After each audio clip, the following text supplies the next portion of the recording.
run it up, running band. They scared of my team, they know who I am. They rolling the dice, we won cause we plan. The things that they teach, don't know how to stand. I'm a wrist like a stage, they can't glance. You look like you wanna let go of stress. What's up? I thought so. Oh, I am the blueprint, if not, why you copy me, fam? What's up? I thought so. Okay, I cannot help that they copy. Hey, I am the dad, call me Pop. You're rocking with the best. They on my D like a jockey. When it comes to the print, I'm the blue. Who? Every complaint, draft is smooth. Supreme Elite team be the ones. Yo, I created my own school. Facts. I came from the trenches. I came from riding them benches. To proving my case with exhibits. My craft is exquisite. I find where they hiding them digits. The cancer that's not in remission. Hey, please pay attention. You can't recreate the five lenses. You can't duplicate what is written. You either gon' pay the tuition or pay for assistances, or pay the mistakes when you case it, dismiss them. I come with everything that's under the kitchen sink. I haven't slept in a week. They scared while I'm willing to compete. These scammers are devils and I keep them under my feet. Hey, they saying they win, I never take they prescription. You're rocking with the best. I am the blueprint, blatant and mission. Check it when I talk classes in session. Professionals, even the tacos respect it. Show me a win, that's not a rejection. Tell me You're rocking with the best.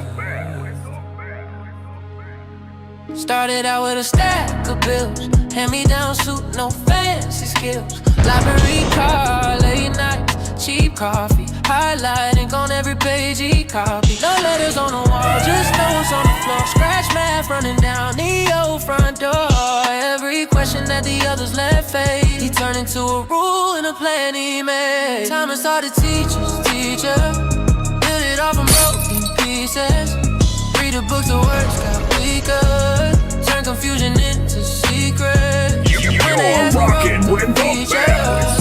Who's the man behind the speakers? Tell them that's my quiet leader. Time to start a teacher's teacher. He can turn a red line black in a week. Balance out the numbers while he barely speaks. Spreadsheets open like a map of his mind. Sees a hidden pattern where the rest go blind. Court dates circled in a second-hand phone. Drafts every filing like it's carved in stone. Plain white paper, but the case shines through. Judge starts seeing what he already knew. Time to start the teacher. Build it all from broken pieces. Read the codes, the words got clearer. Found the cracks and closed the leaks in every form, each line, each feature. He's a quiet, heavy thinker. Tell him that's my steady leader. Time to start the teacher's teacher. No cap, no down, no. You're rocking with the best. But he wrote every page he earned. Self-taught, self-made, self-drive. That fire turned out into something higher. We don't just follow, we climb behind him. He draws a map, we rise inside it. Time to start the teacher's teacher. Build it all from broken pieces. Turn those late night scrolls and research into freedom, into defense. When they ask who shapes the future, who we call when things get deeper, we just point and say our leader. Time to start the teacher's teacher. Started with a stack of bills, now he's signing better deals. You're rocking with the best. To the speaker, time to start a teacher's teacher. But they were in his classes. They didn't even know. They had to Google it while we was live. So you're teaching people about Forms 1099B and none of them knows the regulations that govern them? But as soon as I bring it out, now people want to start reading the regulations. I swear to God, when I say I'm your teacher's teacher, I'm your teacher's teacher.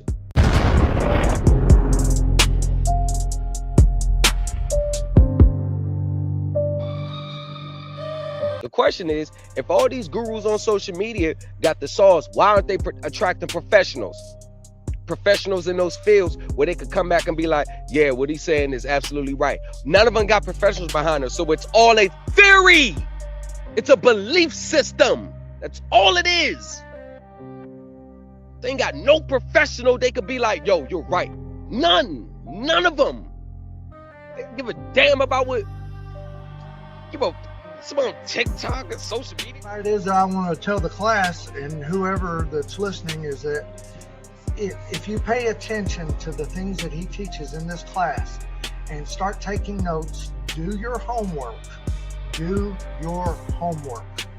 You know, he can only lead a horse to water, but he can't make it drink.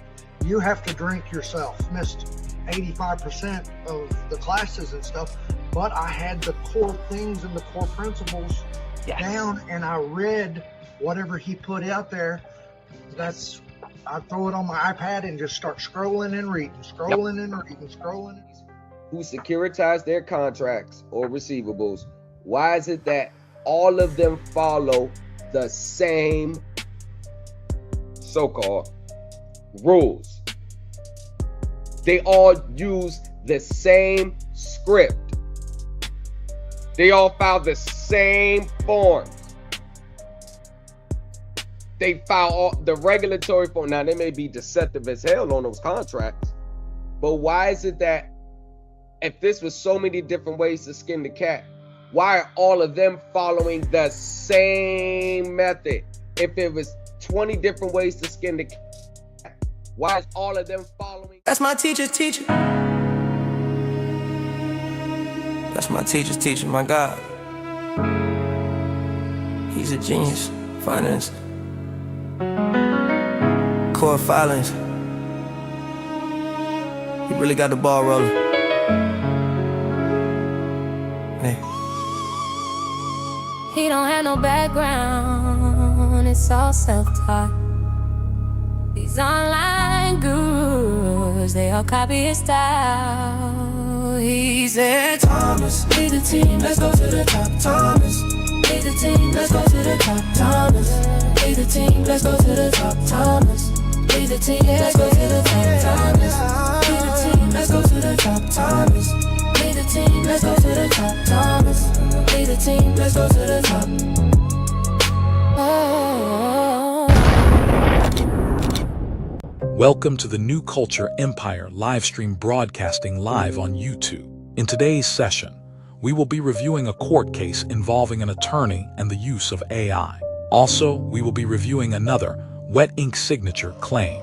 Please be advised that all opinions of Thomas are his own and are in no way to provide legal assistance and assumes no liability for any actions, results, or outcomes from the opinions expressed in this live stream.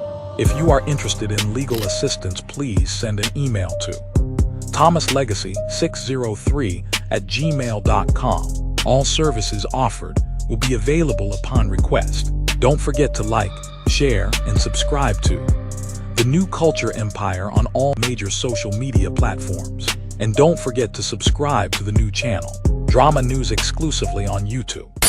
Run it up, running in bang. Whipping up, he got sauce in my hand. She rolling the dice, got luck in that van. Smoking that leaf, going global stand. On my wrist like a stage, I can't claim. You look like you wanna let go straight. What's up? I thought so, okay. I'm back in this symphony, stuck on a band. What's up? I thought so, okay,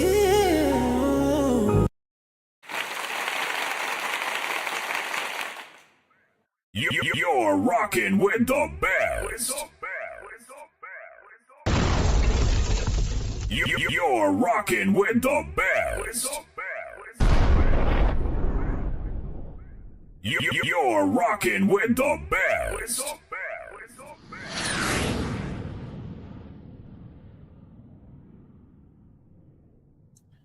Welcome. I know. Shout out to y'all anyway.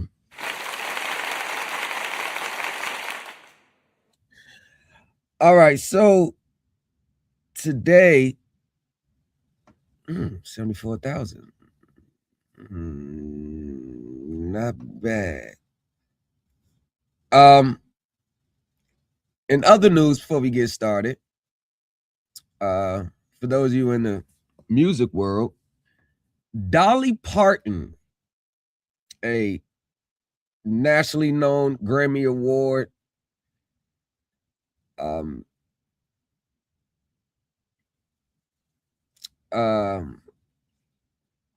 country singer, has passed away today at 80 years old. So may she rest in peace, and her music will live on forever. All right. Now, let's get into something that, well, if I could pull it up. Bring TikTok in on a second. Let me see. I'm sorry, when did she say she had the jury? Right there. So, let me. So, this, well, before we get into that, let me do what I do best. Before we get into that, this case is going to highlight, of course, another pro se trap. If you've been on TikTok the past couple of days, going live over there, and I will be continuing to go live over there multiple times of the week, and we'll be live on YouTube probably about 2 times a week. We will be starting a new channel on YouTube, just dedicated to highlights and clips and things of that nature. But one of the pro se traps among many is the refusal to accept wise counsel. In the world of pro se litigants, many people have taken the position that attorneys are only there to send them up the river. They don't have their best interests at heart. And I truly believe that one's own stubbornness and refusal to heed to wise counsel has caused a lot of pro se litigants to put themselves in a trap. When I say trap,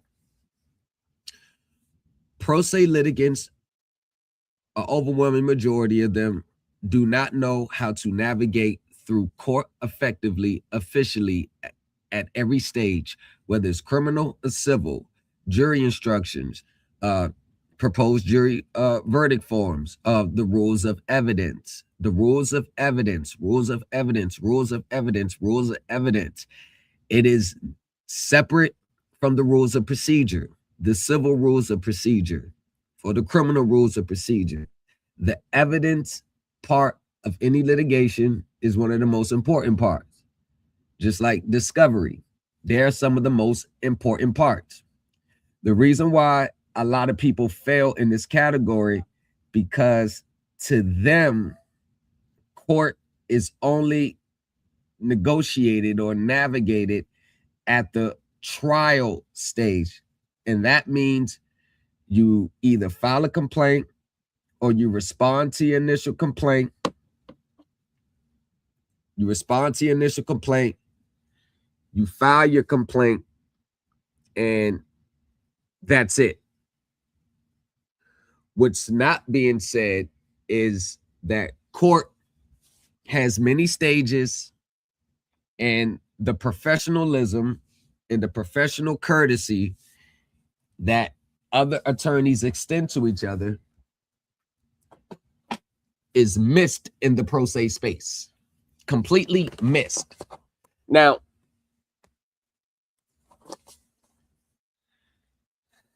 professional attorneys, regardless of whether they're on both sides of the fences, they always find a way to work with each other. And you're going to see in this video one of the classic examples on why, in many cases, it's so difficult to deal with pro se litigants.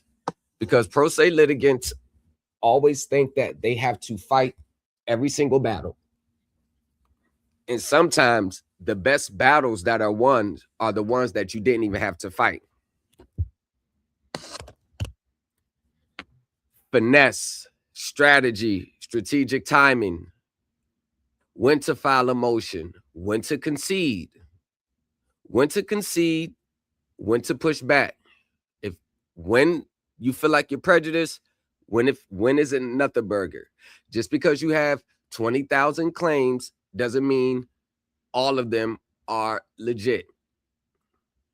If you have 20 claims, the mere fact that you're going to put 20 counts on the claim, that is evidence of a rookie, evidence of a pro se litigant. People who navigate through court are the ones who understand the term that less is more. You don't need 20 counts in your complaint. 5 or 6, 7 is probably as good enough, because the more counts that you have, the more elements you have to satisfy, the higher the burden. I'm the type that instead of having 20 counts, I would have 4 or 5 strong counts, and then the extra 15 counts, I will use those as part of evidentiary purposes. So I'm spanning out the litigation across multiple different filings. But when you have a complaint, like someone sent me their complaint yesterday and they had 30 counts. 30 counts. And when I was done reading the complaint, they only stated a cause of action on one. The other 29 was just ramblings. Emotional. You did me so wrong. I can't believe you did this to me. I can't believe you took the house. I can't believe you foreclosed on me. And what was one of the reasons why they felt like they was wrongfully foreclosed? It's because they sent in a tender of performance. Whatever that's supposed to mean to y'all. They sent in a tender of performance. And then when I asked the question, was your tender of performance payment in money? The normal answer I get back is always no. Ladies and gentlemen, you cannot scream equity if you are not paying on the contract. Your equity claims, your breach of contract claims falls by the wayside. Why do they fall by the wayside? Because if you are in breach of your contract, then you cannot raise a claim for a breach of a contract, because your breach is because of non-payment. They're not going to look past all these secondary securitization arguments in mass. The contract is going to stay at the time you sign the note or sign the retail installment contract. You have to provide compelling evidence on why the court should look beyond the formal label of the contract to find its actual economic substance. And that is part of the broad powers of the courts, to look beyond the formal label of a contract. Courts are not inclined to look beyond the formal label of a contract of a defaulted borrower. When you are in default, you cannot raise claims that are attacking the contract from the beginning. If you're going to attack a contract from the beginning, then you need to be current at the time you are attacking the contract. Many people have tried to get free and clear titles to their property and their asset while they were in default, and many people has failed. When is the last time you seen legitimately someone saying, I was able to get the house or the vehicle back while I was still in default? Now, I don't care about what they tell you they did. When you go and look at the record tells the true story. Pro se litigants, y'all got to stop falling for the trap as this person here.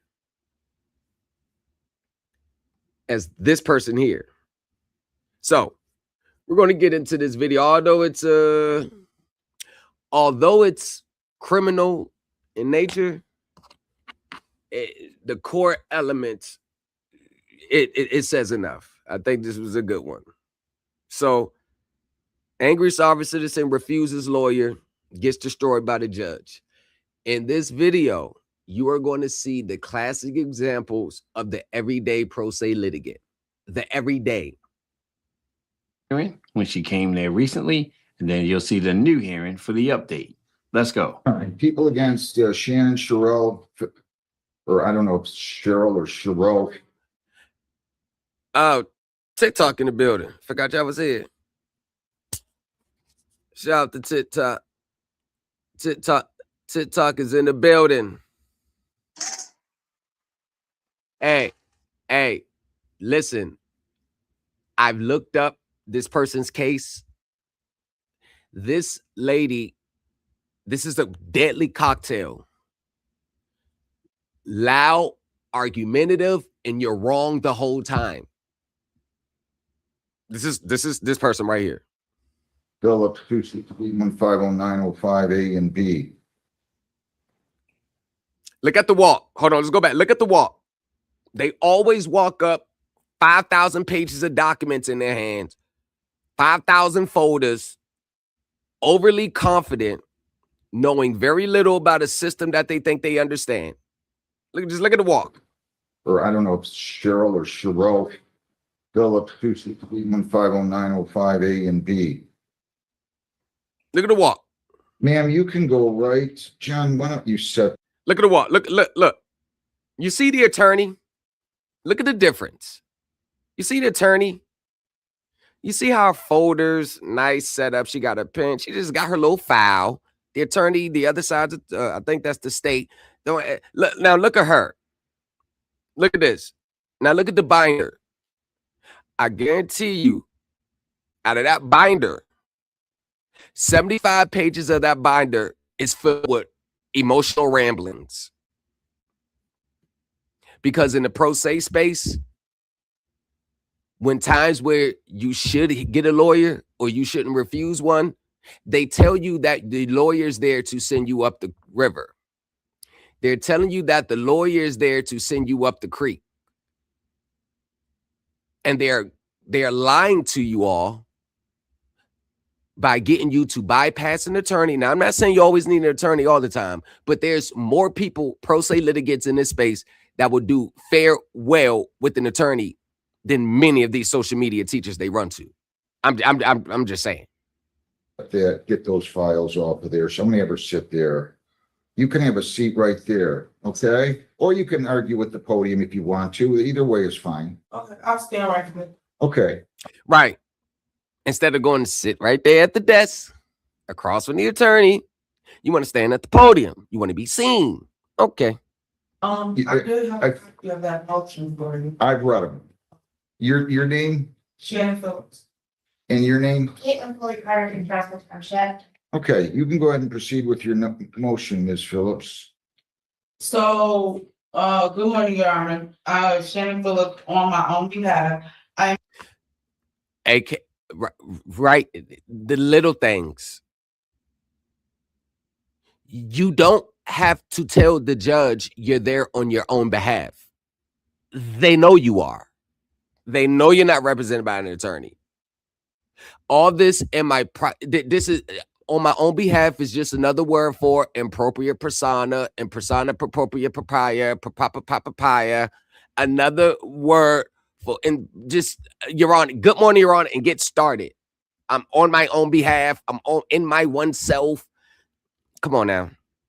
I'm here on the motion to dismiss. And you still don't want a lawyer? No, sorry. Now, when a judge says and asks you many times, you sure you don't want an attorney? You still don't want a lawyer? You sure about that? Are you sure you don't want an attorney? That means I read your motions. Your motion is going to be denied. You don't know what you think you know. Your filings are not hitting what you think, and you may lose this case. That is always when a judge tells a pro se litigant and keeps reiterating the fact that, I will give you an attorney if you need one. You can get one. Many pro se litigants in this space will listen to someone who has nothing to lose in the case tell you, don't get a lawyer. Nah, we got you. Don't get a lawyer. This person here, if you look at her filings, Miss Phillips, she most definitely needs a lawyer. But what does the pro se litigant space tell everybody? As long as you have Chat GPT, as long as you have a chat box, you don't need to understand what you're filing. As long as it just looks professional. Okay. Because I'll give you one, right? I just want to cover that. Yeah, that's my right. Okay. It's also my right to represent myself. Okay, once again, no one said it wasn't your. Yeah, see, you hear you listen, bro. I can spot a pro se litigant out. One of the things that you're going to know about pro se litigants, they are so combative, passive aggressive, combative, and extremely difficult to work with. Present yourself. I don't have a problem with that. Go ahead. Okay, I am here on my motion to dismiss both counts of hinder and obstruct a public servant. I am asking the court to dismiss these charges with prejudice because the officer's own body camera proves he was biased. His commands. Do you have the body cam? Yes, sir. I did bring the USB with Officer McParland's body camera. Pointer. So this is criminal. I understand criminal very well. The officer proved on the body cam that he was being biased. That is a question for a jury to decide. That is a matter of interpretation. She's not bringing the motion to dismiss as a matter of law, like a procedural violation, like an ineffective servicing. She has allegations that is really left for a jury to decide. So without going in as a matter of law, her motion to dismiss is not going to be granted. But these are the same filings they'll tell you to file. Filing motions without understanding the procedural undertone to them will have you raising arguments that are moot. Have you seen that, Ms. Foley Carter? Very different interpretations of the body cam. Okay. Well, she said there are different interpretations of the body cam, like I just said. When she said the body cam proves that the officer was being biased, that is her interpretation. See, pro se litigants has a hard time by separating what they feel, how the transaction went, or how they feel the officer actions were versus the elements of the law. They have a hard time separating their feelings about the case from the actual facts of the case. And this is what causes the bias in pro se litigants. They're very one-sided, very biased. It's very difficult for them to look at the case from the other sides as well. It's just a narrow look at it, the way they see it. I would like to see the body cam footage. So Heather, can I send her down there and you guys can get her set up where we can put it on the screen? I don't think we can do it through here. I think it has to be set up through there. Let me check with Shane. Okay. Yeah, she has it on USB. Is that what she said? Am I How correct? lengthy is it? 25 minutes. I didn't want to edit it or make any edits, but it is 25 minutes about. Jeez. I did create timestamps of the necessary, him telling me to get out and then trapping me, not letting me leave, never telling me I was under arrest, him apologizing to the sergeant, saying, thank you. I had to go hands on her. I'm sorry, Sarge, I had to do that. She's claiming I pushed through the officer. My hands were up the whole time. And yes, I walked to the door. Okay, so let me ask. Ma'am, everything that you're saying is a matter for a jury to decide. So basically what she's doing, she's coming in saying, hey, Your Honor, I watched the body camera. I believe the body camera depicts this. So since I believe the body cam says this, you should grant this motion to dismiss. If she would have had a professional attorney, the professional attorney would have never filed that motion to dismiss, because the lawyer would understand that is a matter for the jury to resolve. Actually, she should have spent more time preparing the line of questioning and using the body cam as evidence instead of, remember, every little thing that they filed was the first thing they want to go do.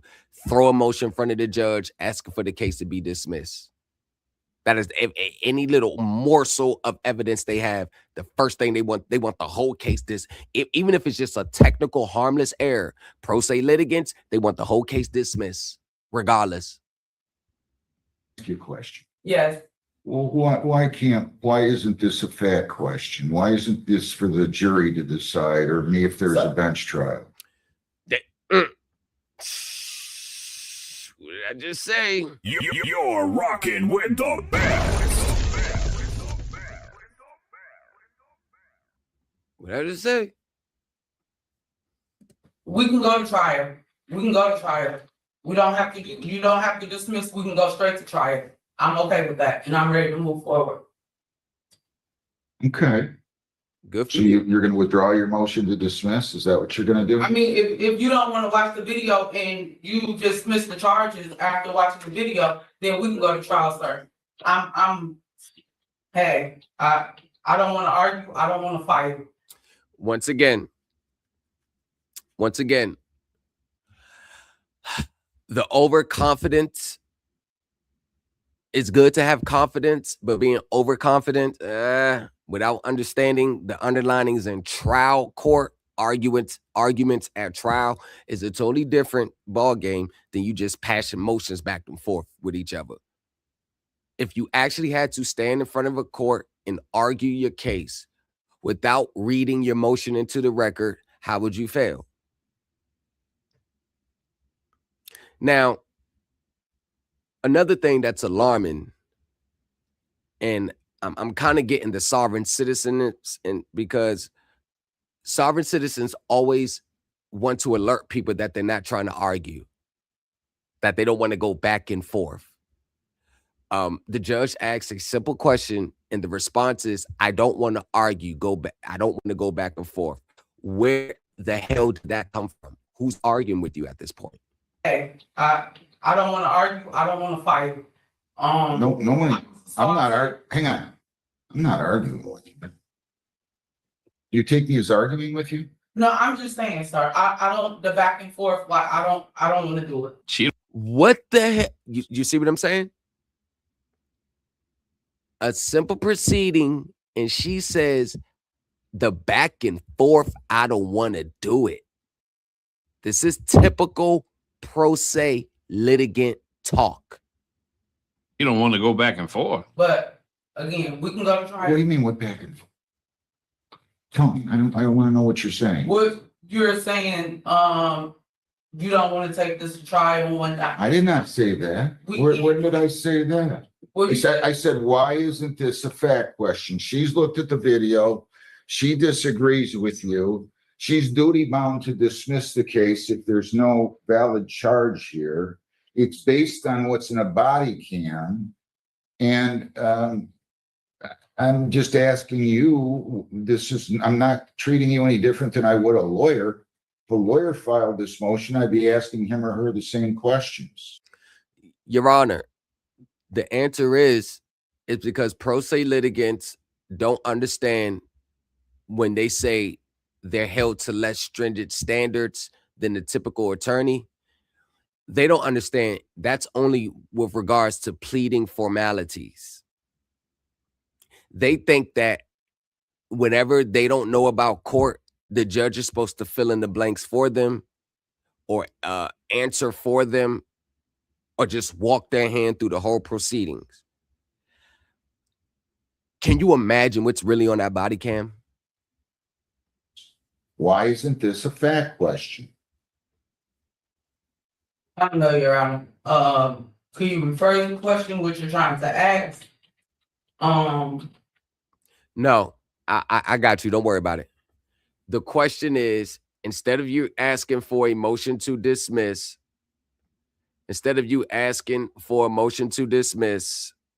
why isn't this a question for a jury to decide?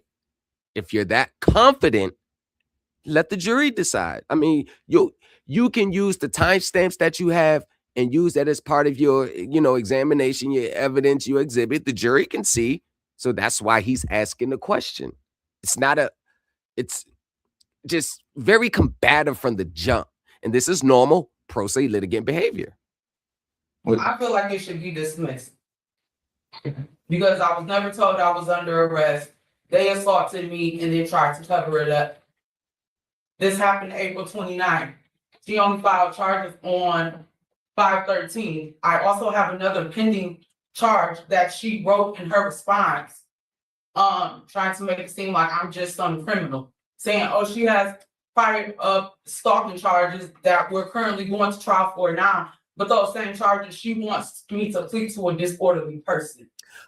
Oh, okay, guess what? I understand what you're saying there. I will file a pretrial motion to exclude that, asking the judge to pretty much enjoin the state from bringing that up in front of the jury. See, that is a good pretrial motion in limine type of argument. Well, you don't have to plead to anything. Exactly. We're going to try it. So, like I said, I brought the USB if you would like to watch it and whatnot. And yeah, if not, we can go to trial. I believe she won't be able to prove all the elements beyond a reasonable doubt. And then, so after she puts her proofs on, and after you cross-examine her witnesses. Okay, so let's say that's true. Once the state rests, Your Honor, won't you just ask, Shannon Phillips, won't you ask for directive verdict, or won't you ask for, that state's equivalent motion to dismiss or motion to dismiss after the plaintiff rests?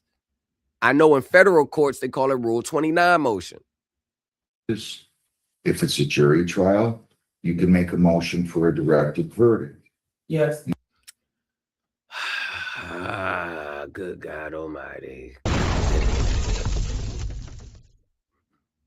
And then I have to take all the evidence, just so you know, in a light most favorable to them, and find that that a reasonable fact finder could not find that proof exists beyond a reasonable doubt. That's all I'm trying to tell you nicely here.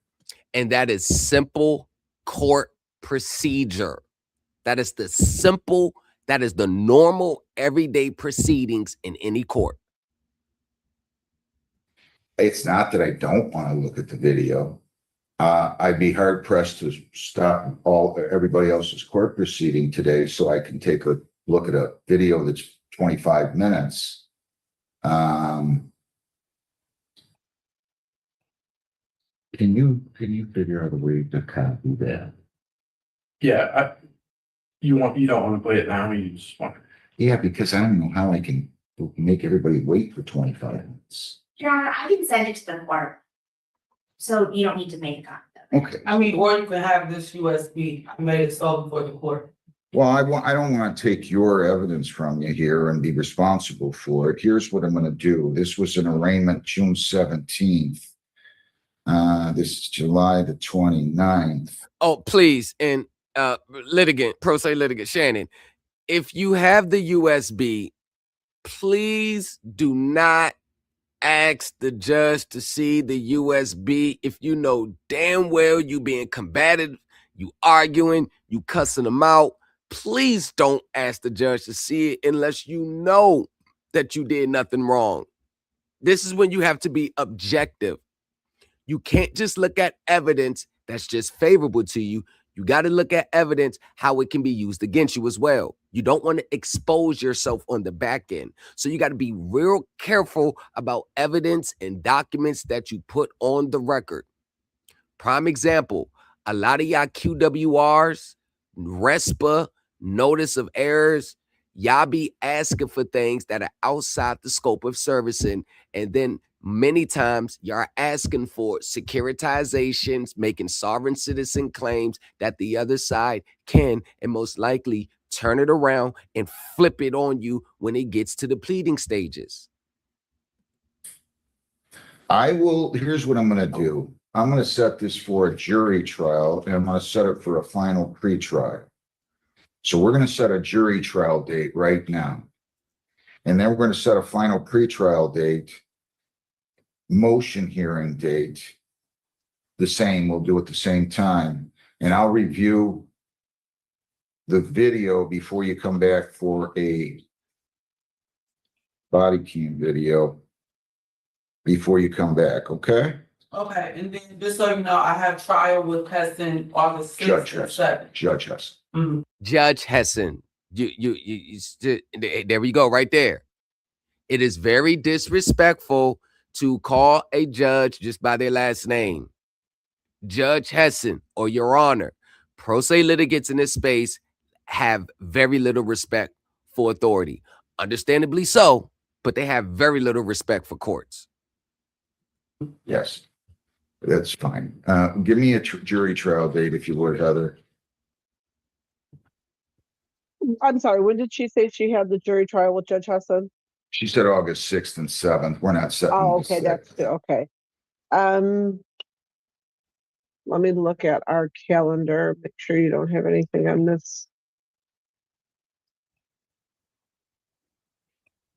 We have August 21st available. We have August 28th, I believe, available. Wait a minute. Let's do this. Let's pick the final pretrial date first, because I'm not going to be here in 2 weeks, right? So correct. So I'll review it. The Augustinus. It's with me, Your Honor. What's that kind of case? It's a disorderly person. Is that likely to go? I will know today. We're going to set this for September the 11th right now at 8:30 in the morning. Okay. Proposed jury instructions, Ms. Phillip. Okay, there you go, right there. Proposed jury instructions. Now listen to me very carefully. You think you two can get along and get along? He's okay. So what he's about to say, do you think you two can get along enough to come together and do a consolidated proposed jury instructions? Just like my client out of Georgia, we had to meet with the other side. Hey, here's your proposed jury instructions. Hey, you add yours in, and when we're done exchanging them, we'll have one consolidated pretrial jury instructions. That's how we do it. Now, this is the problem with a lot of pro se litigants. They are extremely unprofessional.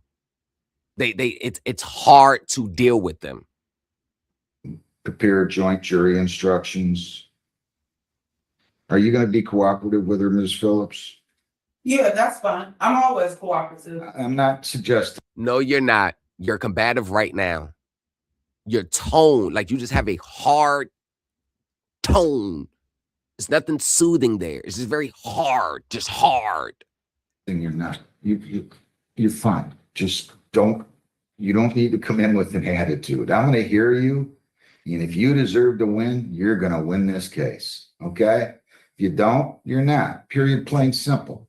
But I didn't ask you to comment as to whether or not you're cooperative. I'm asking, I know there's some bad blood here. I can tell by the briefs, and I can tell how you've come in here before, in fairness.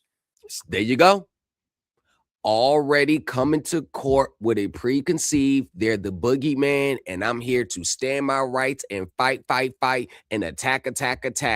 Not knowing that counters to your outcome.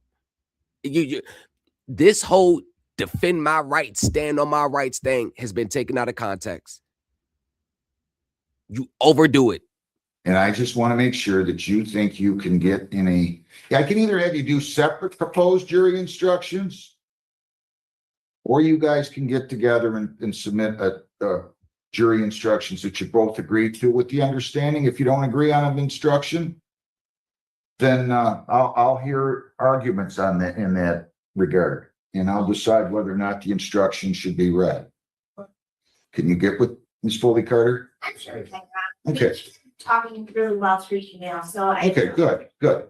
All right, now, listen to me very carefully. I mean, no disrespect with this. I already know what he's about to ask. I already know what he's about to ask. He's about to ask her again to get an attorney. What is your highest level of education? Some college. These people, they go to law school. They pass the bar exam. Then they work at practicing for years. Like, AKA experience. This is why you'll see law students at the University of Michigan, University of Maryland, all across the United States intern at law firms. This is why when you watch videos on YouTube, you have the attorney, then you have the student there with them that's in law school right now under the tutelage of the attorney, asking for permission to request to practice, get it granted. Why are they in law school still, but they're in court? Because they are getting the experience. Experience in court is going to be your best teacher. You can only learn but so much through pushing motions back and forth. Every case is not going to be dismissed or settled just because you respond to a complaint. There's going to be cases where you're going to go through extensive, lengthy discovery, filing pretrial motions, in between motions, jury instructions, motion to compel discovery, and they're countering you with a motion for protective order. Pro se litigants think that the other side does not have a right to push back against any arguments and assertions that they make. Pro se litigant argument, the other side's supposed to roll over and play dead until they get met with resistance. That's when you know where you're really at.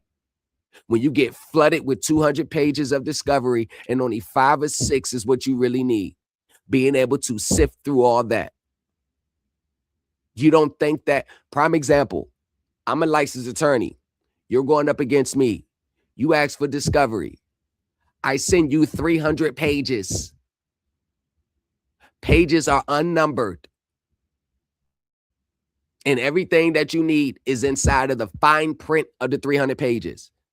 The documents that you need, I'm going to go edit those documents. I'm going to make the font smaller. And I'm going to slap it in the middle of the stack. Now you have to read 300 pages before you get to it. And I'm going to give you that discovery several days before the deadline's due. Just a couple days, right at the last minute.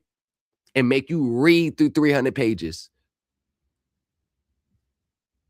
Or you're going to spend money on getting ChatGPT Pro or the XL edition to read it for you. And you better hope it reads it right. you wouldn't expect if I got hurt that I would hire you to be my doctor, or if I needed a tooth pulled that I'd hire you to be my dentist. I'm only telling you, you can think about it. You have every right to defend yourself. But but just understand that you are subject to having knowledge of the rules of evidence, the rules that apply in a jury trial. I personally have only seen 1 or 2 people do that very well in my 31 and a half years here that are lay people. Maybe you'll be the best. I don't know. 1 or 2 people in 31 years on the bench who has done good. If we even break down, and let's say he hears 300 cases a year and times that by 31 years, do you know how 1 or 2 people in 31 years pro se he's seen do it right? Look at the odds of a pro se litigant navigating from the initial stage all the way to a final verdict stage and getting a verdict or judgment in their favor. It is extremely difficult when you lack the experience of in court. And that goes for everybody. This is why, as pro se, you need to Be strategic, float like a butterfly, sting like a bee. And when you got them on the position, you hammer in just enough to get your merits advanced, but not too much to be difficult and combative. If you have a chance to get the case over with early, you take that chance. If they want to settle, you take the settlement. Pro se litigants, don't turn it down.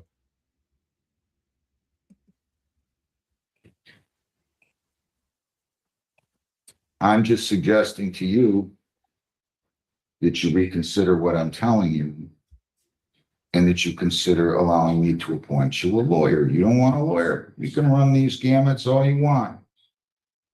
You know, you can run the whole gamut if you want. And I'm just telling you, the last thing I want to see happen is somebody get convicted that didn't do anything wrong. And that's always subject to a real possibility when they're doing something that they probably aren't equipped to do. You're not equipped to be a lawyer. You have the right. You have the right.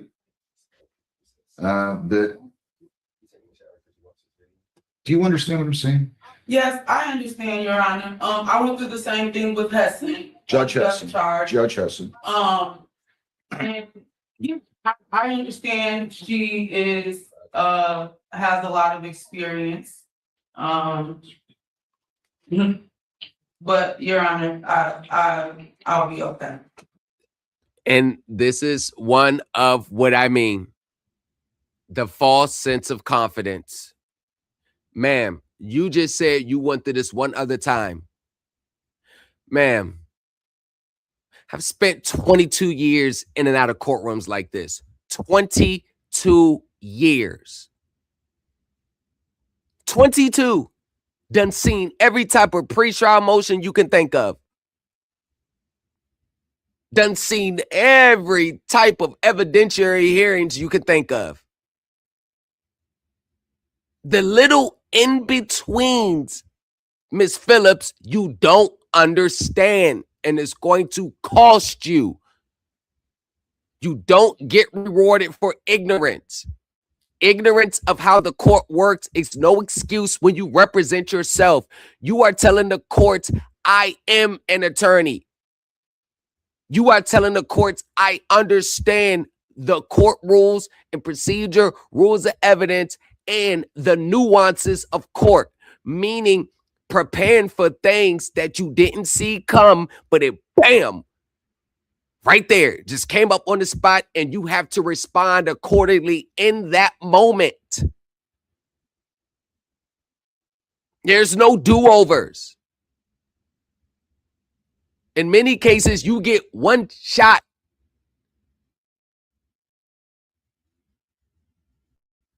It's not an arena to be experimenting with. Basically, what I'm trying to tell you. You don't experiment with court. Either you understand it or you don't. And if you know you don't, then you need to accept it and work on that. But it's just crazy how just because we got fucking AI and all this other stuff, pro se litigants are now equipped to handle all stages of court. All right. So we're going to put this down for proposed jury instructions due by, I'm going to say, September the 2nd. We're going to have the motion hearing on August 20th at 11. I'm coming out with a pro se handbook. How to litigate like a seasoned attorney. And this is going to be dealing with a lot of the nuances of court. How to narrow your arguments. How to draw distinctions from different case laws cited. How to use less favorable case law to you. How to still cite those for your benefit. How and when to concede. how to properly interpret case law and what not to do. Coming soon. And the jury trial September 11 at 8:30. Okay. And that's it. Is there anything anybody else would like to bring up? The judge's hearing. And in the history of this lady, she always have a whole lot of stuff going on. But this time, honestly, this is the most calm I've ever seen her. Now, apparently, I guess there was another hearing between those two that I didn't see. But she's normally a little bit more ramped up, as you saw in the other videos. So maybe she's getting a little older and changing a little bit, but she's still holding on. So we'll see what happens when she goes to trial, and if she's going to argue it without the sovereign language, who knows? That wraps up the commentary for the first hearing. So now let's go into the second hearing. Let's go. Shannon Sherrill Phillips, 261-509-05 A and B. Here we go. And look at her. Once again, look at the walk. Look at the walk. YouTube, look at the walk. Look at the walk. Your name, ma'am? And look at, there you go. Once again, all those papers out of all that stack of folders, 75 pages of it is full of nonsensical emotional ramblings. I bet you, full of ramblings. Jennifer. Ms. Foley Carter, your name? Required in Brockton Township. 1 second. Why don't you write the ordinance section?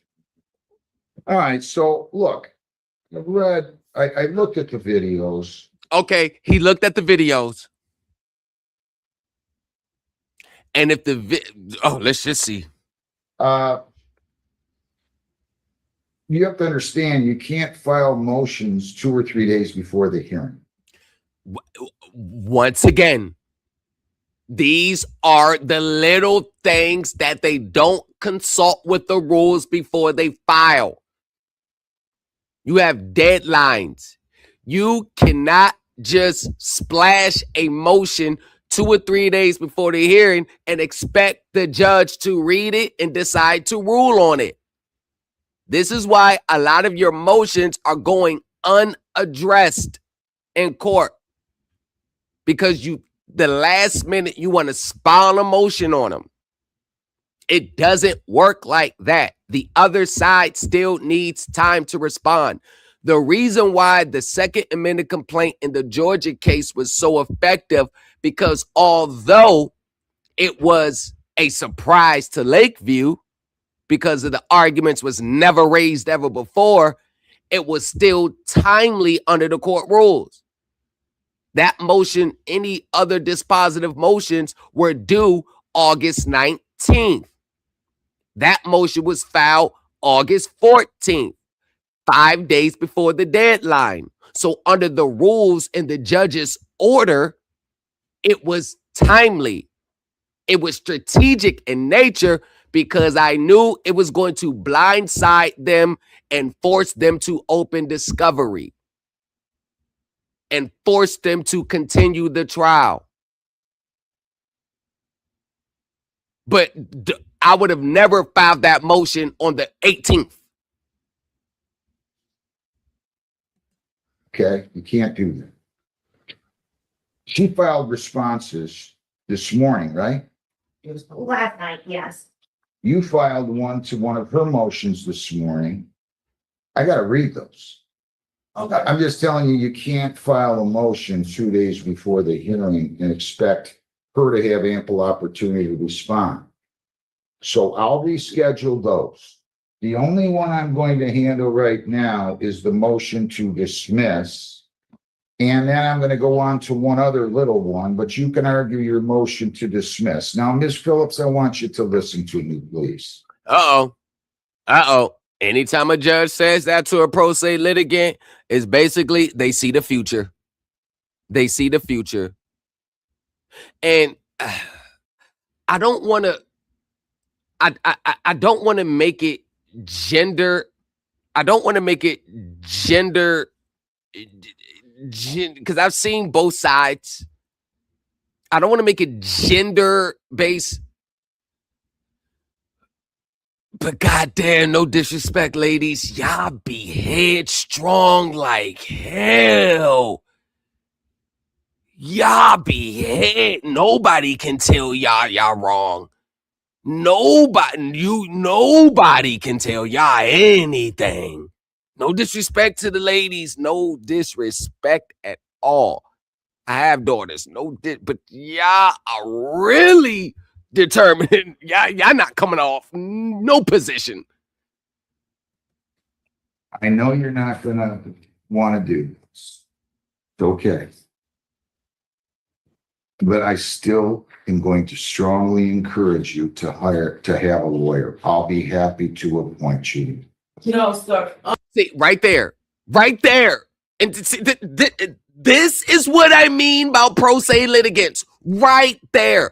Instead of sitting back and just taking it in for 2 seconds, analyzing it for at least 2 or 3 seconds, she didn't respond to that.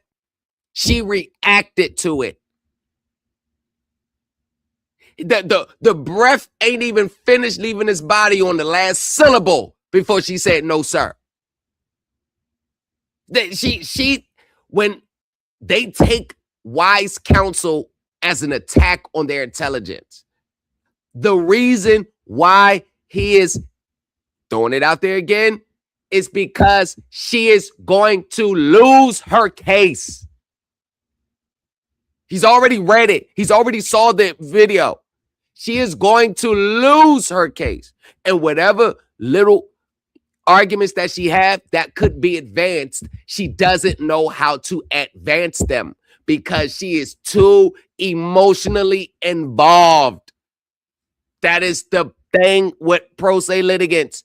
You are too emotionally involved.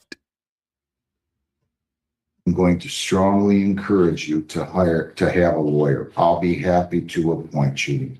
Sir. And I'm gonna respectfully decline, considering that the last counsel that was forced on me. Right there. The last counsel that was forced on. You hear the tone? Did I hear the tone? That is combative. That's combative. You notice how when the lawyers talk to the courts, they're not talking in that tone? These are why lawyers do not respect pro se litigants. It's because of their lack of decorum, disagreeable nature, and they're just extremely stubborn and headstrong.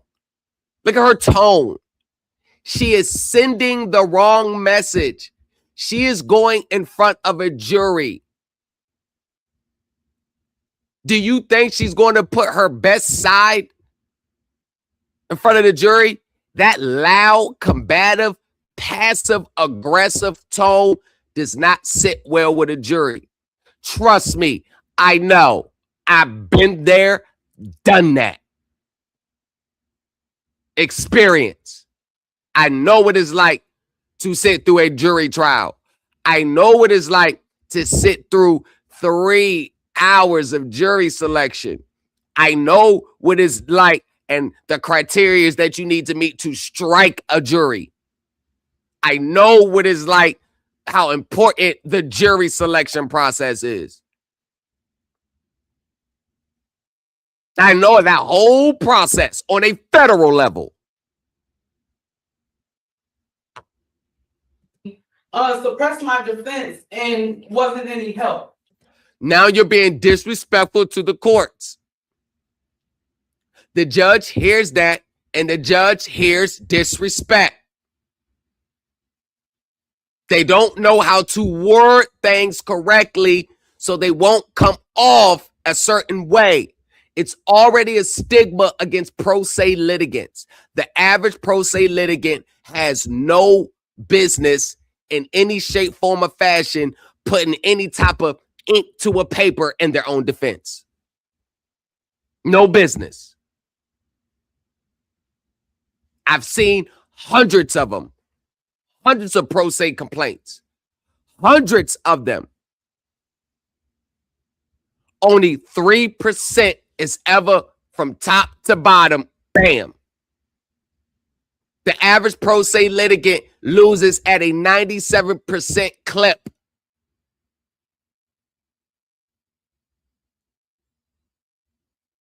So I don't want an attorney. I can proceed by myself. And then I was going to ask for an adjournment because I just received 21 attachments, the rest of the discovery, the CAD logs, the use of force reports, the surveillance from inside the police station, just last night.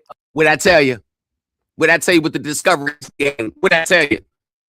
I'm going to slap 300 pages on you a couple days before. Slap 300 pages on you. Only 4 or 5 pages what you really need. I'm going to slap 300 on you and bury it inside the 300. Make it hard for you. You want to make it hard for me? I'm going to make it hard for you. That's how lawyers look at when they're dealing with disagreeable and pro se litigants that are headaches. They're going to make it hard for you.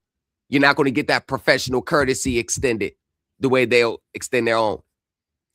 It's not your paperwork that you file that makes them respect you. It's not your paperwork. It's your professionalism. It's your understanding of the term professional courtesy that all lawyers, regardless of which side of the fence they're on, extend to each other. Remember, all attorneys are a part of the same association, and that doesn't mean that they're there to send you up the river. If that was so true, you wouldn't even know who I am right now. That attorney's only there to send you up the river or make you plead out. How about it is that maybe, how about it could be this? How about it's that maybe they looked at all the evidence and don't see you really have viable claims to take it to trial, and they're trying to look out for your best interest.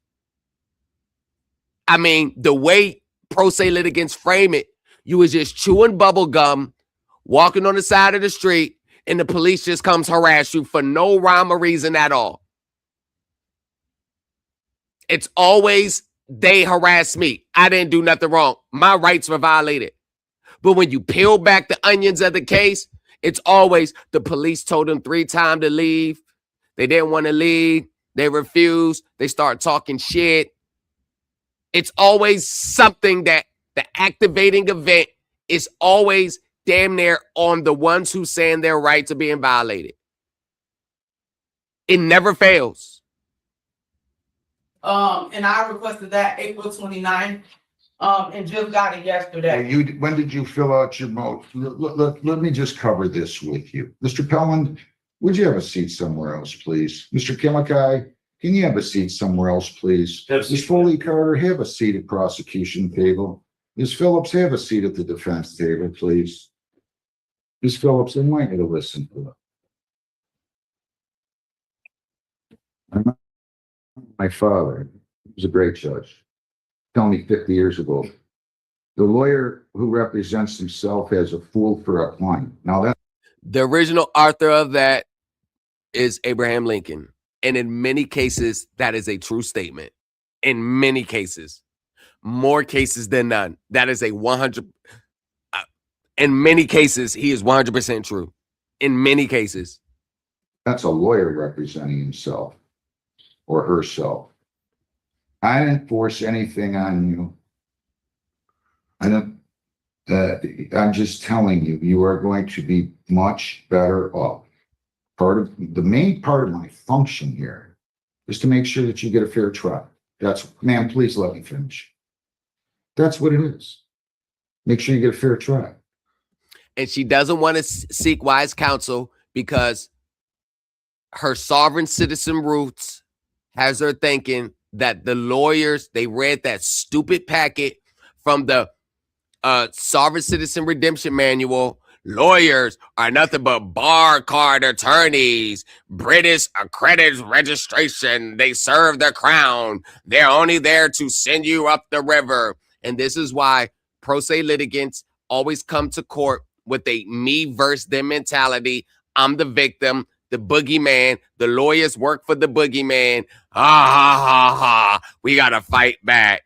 And I'm going to fight you tooth and nail, even on trivial little procedural matters when all you'll get more bees with honey. But no, pro se litigants, they look at the term fighting a totally different way from the way real attorneys look at it.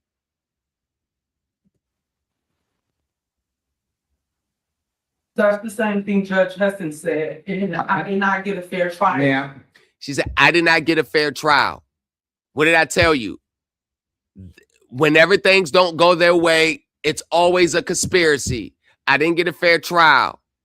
The judge issued a defective order. Every time they don't like the judge ruling against them, what's the first thing they do? Want to go file a lawsuit against the judge. Not knowing that judges and attorneys are typically immune from lawsuits, from actions that they take in the ordinary course of the performance of their duties. It's not uncommon to see a pro se litigant hop their goofy ass on the TikTok panel talking about, I just filed my lawsuit against the judge. And then when you ask them why, the cliche answer is because they violated my rights, my due process rights. But when you strip back the onions of the case, they filed a lawsuit. It's because they didn't like that the judge ruled against them. They didn't like that the judge issued the foreclosure, signed the order. How did all that stem? They stopped paying and started looking for excuses and alternative ways to pay that was outside the scope of the contract, meaning they brought it on themselves. But do you ever think these people would take any accountability? At least 1% of accountability? No, it's always someone else's fault. And then they wonder why they're in quicksand. Year 12 in this space, still stuck on that proverbial first base. Let me finish. You're getting angry. And that's one of the reasons you shouldn't represent yourself. And when I covered her previously in the other videos, she's always angry. I'm going to tell you. What did he say? She's getting angry. And that's one of the reasons why you shouldn't represent yourself. Too emotionally involved. Something that you can believe or not believe. This is the greatest profession in judicial system in the world. There's not any better. Not gonna lie to you. I've never had a situation where the police just knocked on my door with an arrest warrant for no rhyme or reason. I've never had a situation where I was just put in handcuffs because I just did absolutely nothing wrong.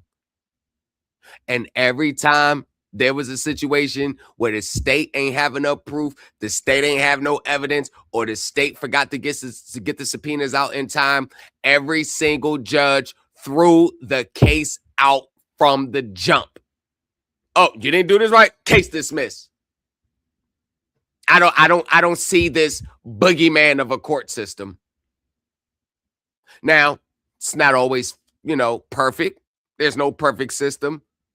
But God damn it, the way y'all make this court system out to be just so 100% adversarial, nah, I'm not buying it. Absolutely not. Your anger is going to be so apparent to that jury. What I just say, her demeanor, her decor in front of the jury's going to look at that. The jury's going to look at her demeanor, her tone. She's going to be mad, outburst. I can see it now. Hearing something that she don't want to hear. She can't control herself. Can't control herself at all. Outburst, non-legal objections. Oh, it's a train wreck. Train wreck. And then when she loses because of her own doing, it's going to be the system again. And this is the mindset why many pro se litigants never progress. I'm afraid you're going to hurt yourself significantly. They're already going to see the video of the booking, which I observed, by the way.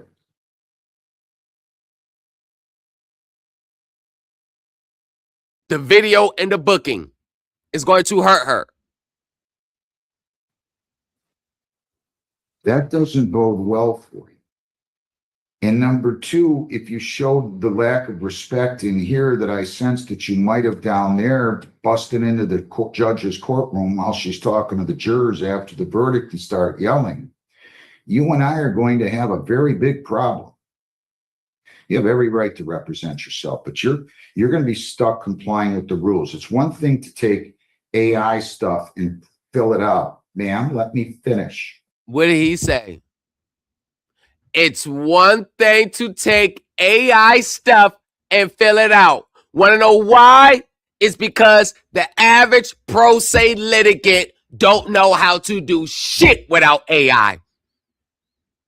They think AI gives them a false sense of confidence. But when it comes to actually arguing your case, being able to cite the contents of the motion off the top of your head without having to read the full motion, understanding the full scope of your evidence, knowing how to argue it in open court, it never adds up to what's on the paper. Never does. You're rocking with the best. This is why understanding of what's going on versus how to craft it, how to draft it, how to plead it. Understanding. That's why I don't have templates. That's why I don't teach templates. That's why I don't have how to do step-by-step process, because it does nothing for you. This is why I don't do it, because it does nothing for you. It does nothing for you at all. Everybody that's template based, give me a template. Give me a template. Give me a template. Give me a template. Yeah, you want the template until it's time to understand the template and argue it and defend it. This is more the reason. Don't miss out on this opportunity to litigate like a seasoned professional. Join the Supreme Elite Team University. Thomas in the lobby. Folded thicker than a skyline. Credit acceptance on a resume with stories in the fine lines. All right, make sure I'm back off mute. It's quite another to try to AI stuff and to have a very big problem. You have every right to represent yourself, but you're going to be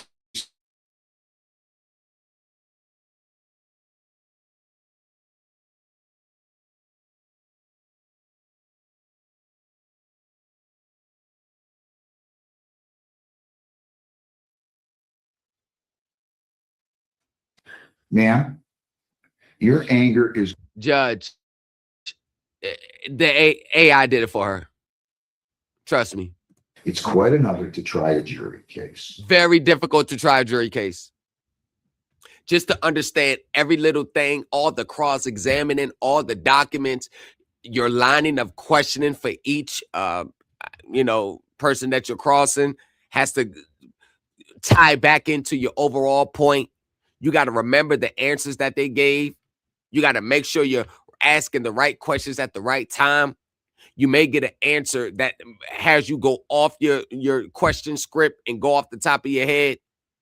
You may have to use other witnesses to discredit the first witness. You may have to use another one, ask them a question that ties up and contradicts the answer that you got from the other one. See, I call this the nuances of court. These are the things that I'm talking about. Lived it, sat right where she sat, or stood right there too, from experience. I don't know your level of education. I'm kind of impressed what you put together, but your anger, ma'am, your anger is going to thwart your ability to get a good, fair trial here.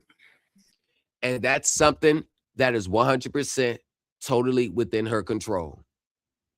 That there's not a teacher. That's all within her control. And I'm telling you, you can represent yourself. If you want me to have a lawyer represent you, I will. You said no 3-4 times to me. If you want me to have a lawyer sit by and help you during the course of trial, I will. But I'm telling you. And when she loses, she's going to appeal, talk about the judge the judge was supposed to save me from myself. He's supposed to save me from my ill-advised decision to go to trial. He kept asking me. He should have just appointed me one. He should have saved me from myself. Oh, she gonna blame the judge. You're not going to show your anger in here.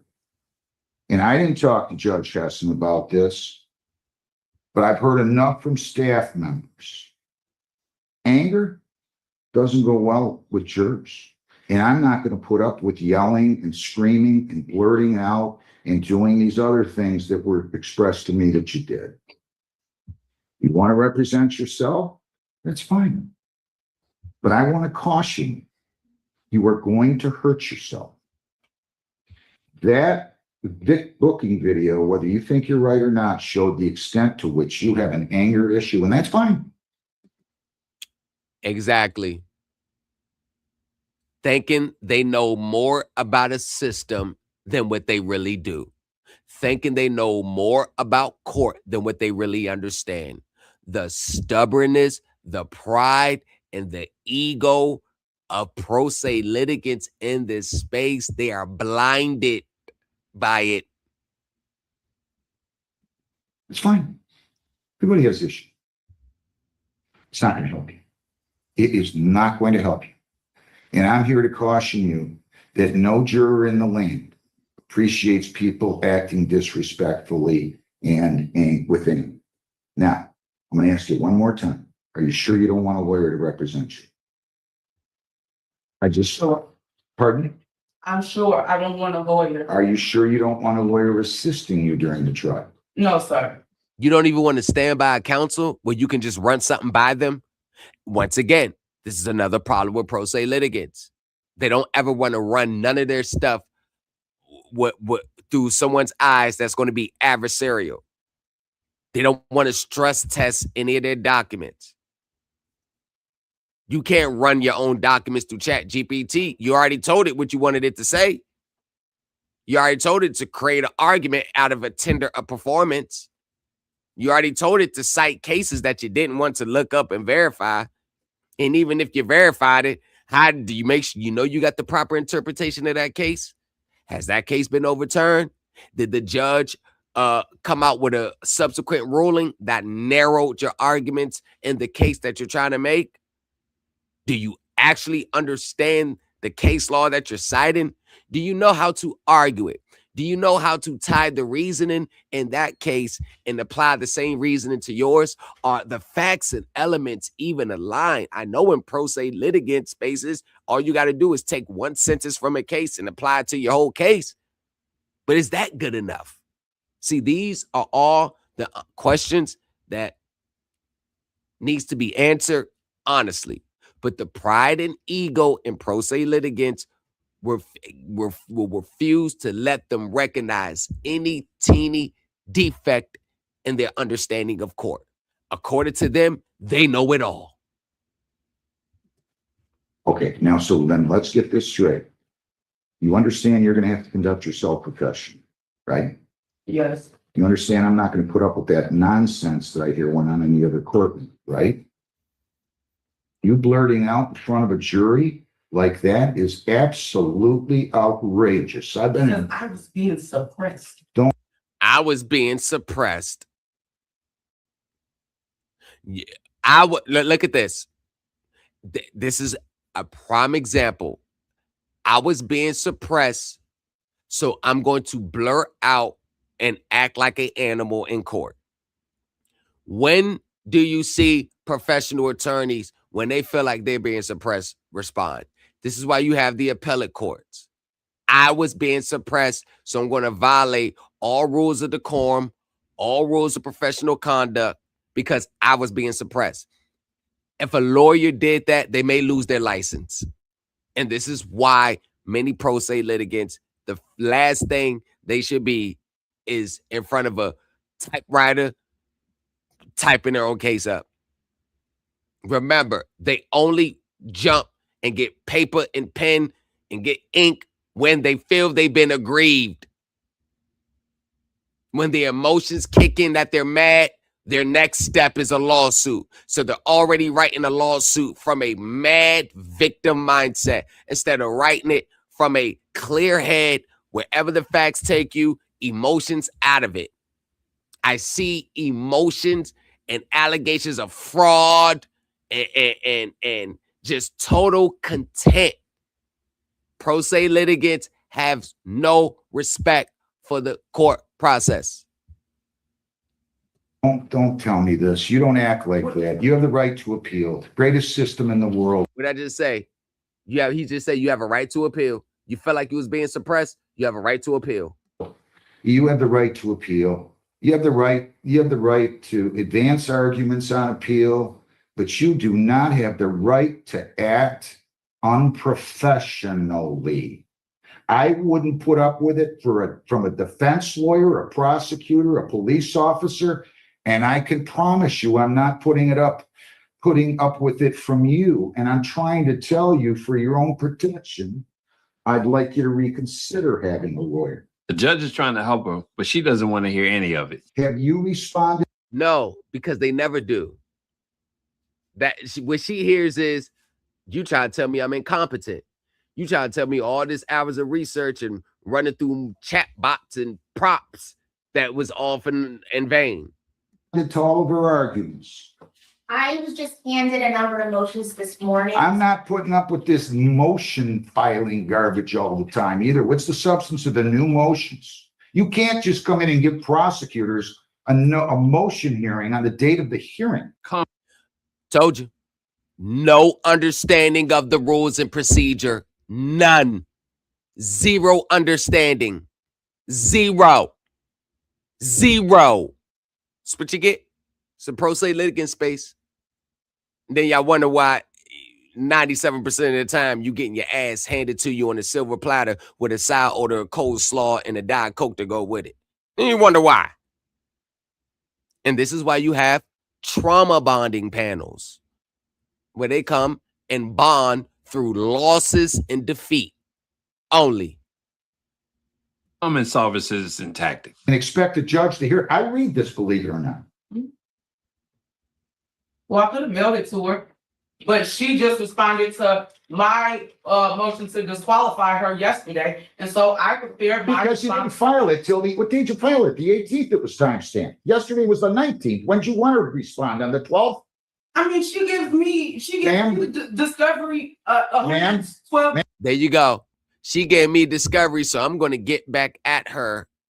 I'm going to get back at her and put a motion in the day before the hearing or 2 days. This is going to end badly for her. Ma'am? Later. Ma'am? The night before court. And this isn't the first time. She's always giving me discovery the day before court. You filed a motions on the 18th. That's inappropriate. I could quash the motions and not hear them. That's not appropriate notice. Read the court rules. You want to Well, nah, Judge. That's the part that they don't read. That's the part that they don't understand. No. It's not, no. They don't have to do that.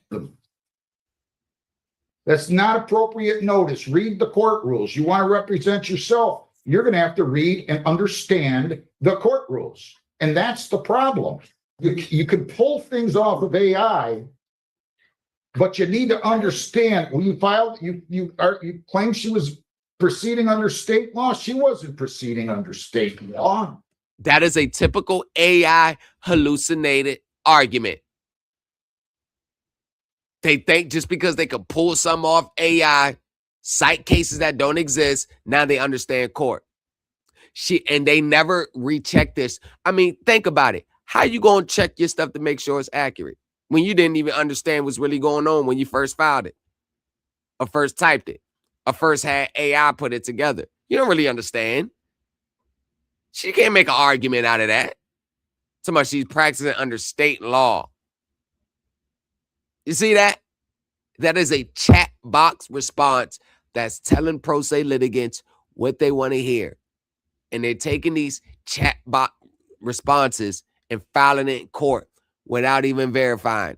What they going to do to verify? What's the first step of verifying it? They don't even know. It's just a train wreck. But you need to understand, when you filed, you claim she was proceeding under state law. She wasn't proceeding under state law. That's what I'm talking about, but that's fine. That's that. It's the little things like that that lets the courts know you have no clue what you're doing. It's the little things. The problem is pro se litigants don't have a concept of what are the little things you're talking about. But these are the little things that the lawyers actually went to school to learn. The little things. Everybody wants an adjournment. I'm fine with an adjournment. I'm setting a date for filing all motions. And that's it. There will be no other motions until we have the jury trial. So, I didn't get a chance to read any of yours. And frankly, ma'am, I didn't get a chance to read whatever reply you had today. You can't just walk into the courthouse and give us these. All right, I'm going to make a note. Defense requested motion, adjournment of motions. Is that what you're requesting? Ms. Phillips? Yeah, Okay. because I just received discovery yesterday. The rest of the Okay, that's fine. That's fine. And you addressed all. Okay, Karen, if I could briefly address discovery, I know there's allegations that I didn't provide it within enough amount of time. I had an informal conversation with Ms. Phillips at the very beginning of this year-end of the trial. She asked for discovery. I'm always good about giving discovery. I give body cam, I give the incident report, I provided those to her. That was back in June. And then on the 31st of July, I received a motion to compel discovery, enumerating a volume of items that my office doesn't maintain or retain. Typical pro se discovery request. Always asking for things that are outside the scope of the subject at hand. Always asking for things that are overly burdensome.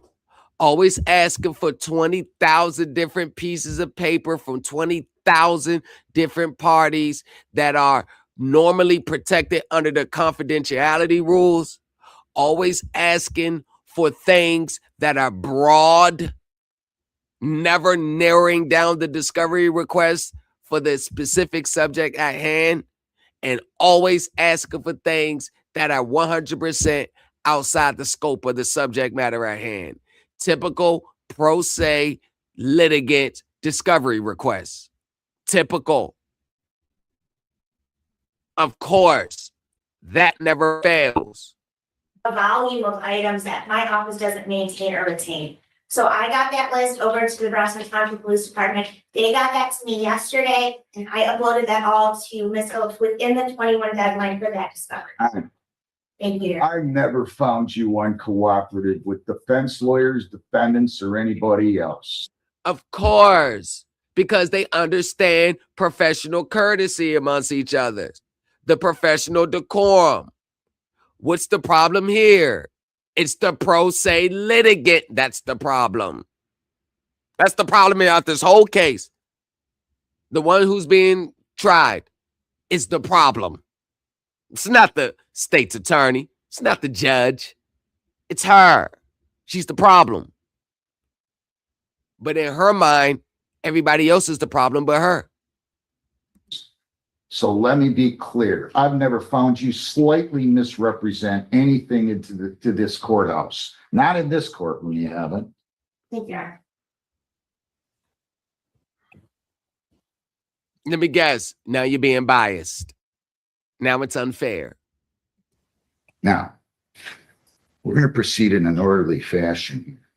We're going to set a new jury trial date because I can't possibly get all this in and have a jury trial date. Now, I want to save you some time, Ms. Phillips. Let's first pick a motion hearing date, Heather, and a jury trial date in October. Let's give me a jury trial date in October first. Okay, let me take a look. How about our first Friday of October is the 2nd, October 2nd? You know what? I think I want to go later than that. Okay. I think what? So we have 5 Fridays in October. I'm thinking the second, 9/16/23 is 30th the last day.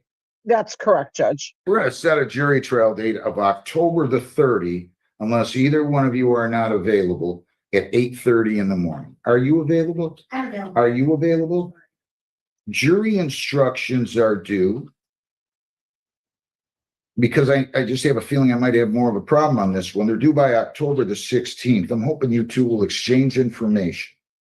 Are you gone? You might, hey, you know what, Your Honor? Don't even do it.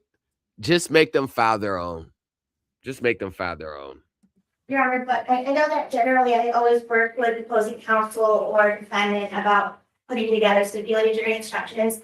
We had a very hard time getting those together down the hall. So I don't know if we'll just need to file our own and then have some sort of meeting beforehand to hash through our disagreements about the. What do you want? What date do you want?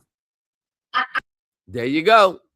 I just don't know that we'll be able to stipulate to jury instructions. Yeah, I don't think so either. No, there you go, Your Honor. They ain't gonna work. We're gonna make it October 9th, the jury instructions are due. Now, give me a date, Heather. I'm thinking unless somebody has.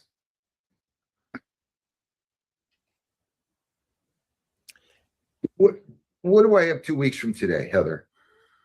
2 weeks from today. I'll tell you what, let's make this easier. I don't want to rush this. Give me a date 4 weeks from today. Okay, that would be September 17th, and we do have Miss Foley Carter here that day. We're gonna do motion date will be September 17th at 11 o'clock in the morning. All motions due by September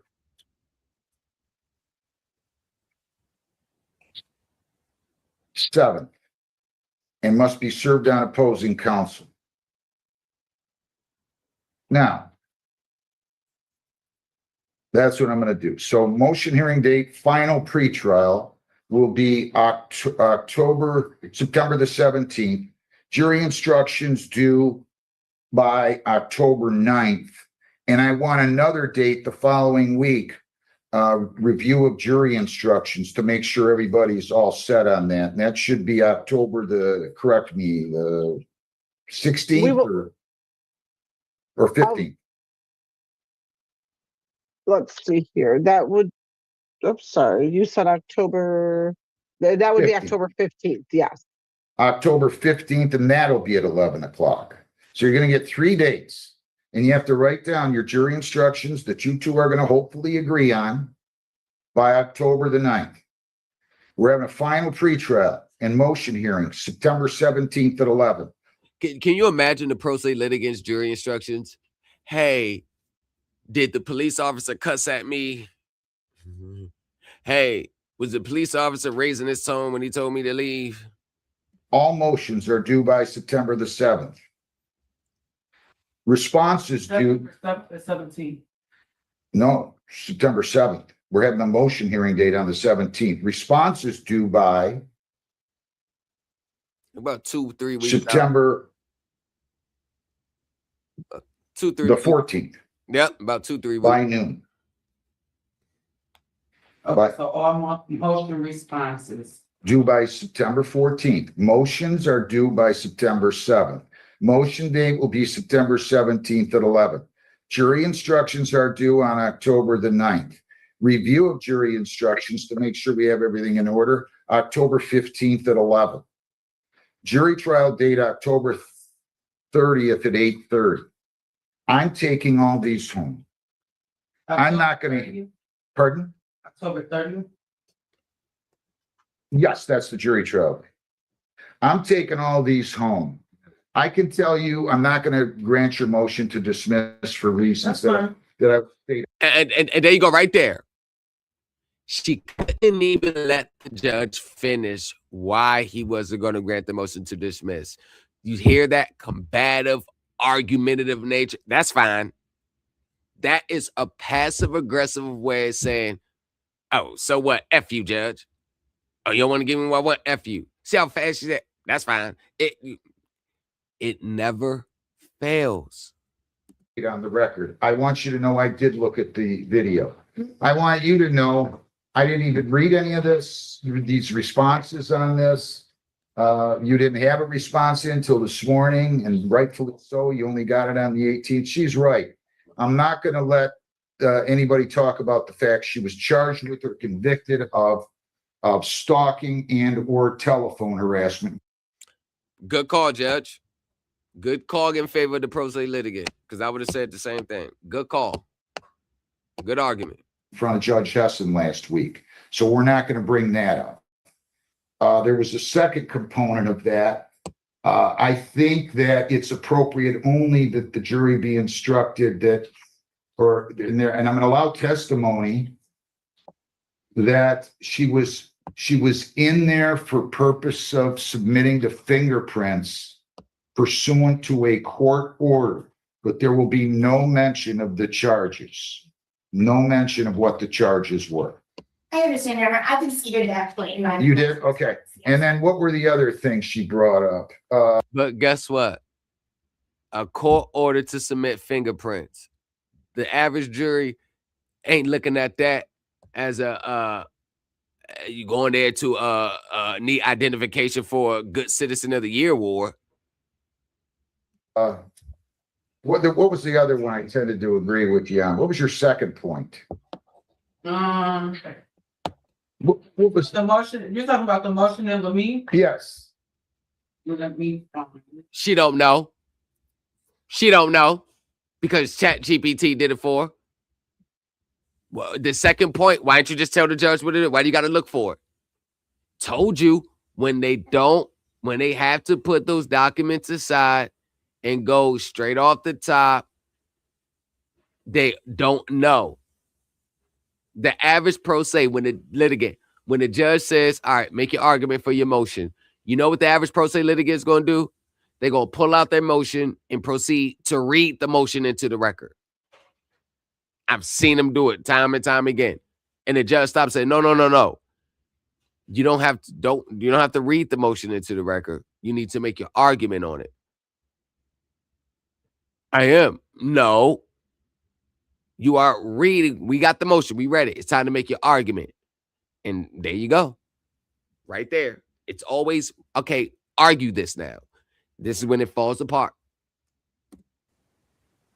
At any rate, I can go over all those with you. Listen, guys. So you said you watched the video? I did. Okay, and you feel like I deserve to get beat up, busted lip, and all that? Now, see, like right there. Totally inappropriate. She can't help herself. She can't help it. Can't help it. Now you're attacking the judge. If you pull that you saw me swinging and hitting the police. If you start to, first of all, let's become abundantly clear. I'm not a witness. No, I'm not a witness here. Do you understand what I'm telling you? And if you pull that nonsense with me in front of the jury, listen to me, look at me, you're going to end up in the back. Do you understand what I'm telling you? You are proceeding in peril of significantly affecting your life because of your anger issue and your lack of any respect for authority. And it's abundantly clear that's her problem.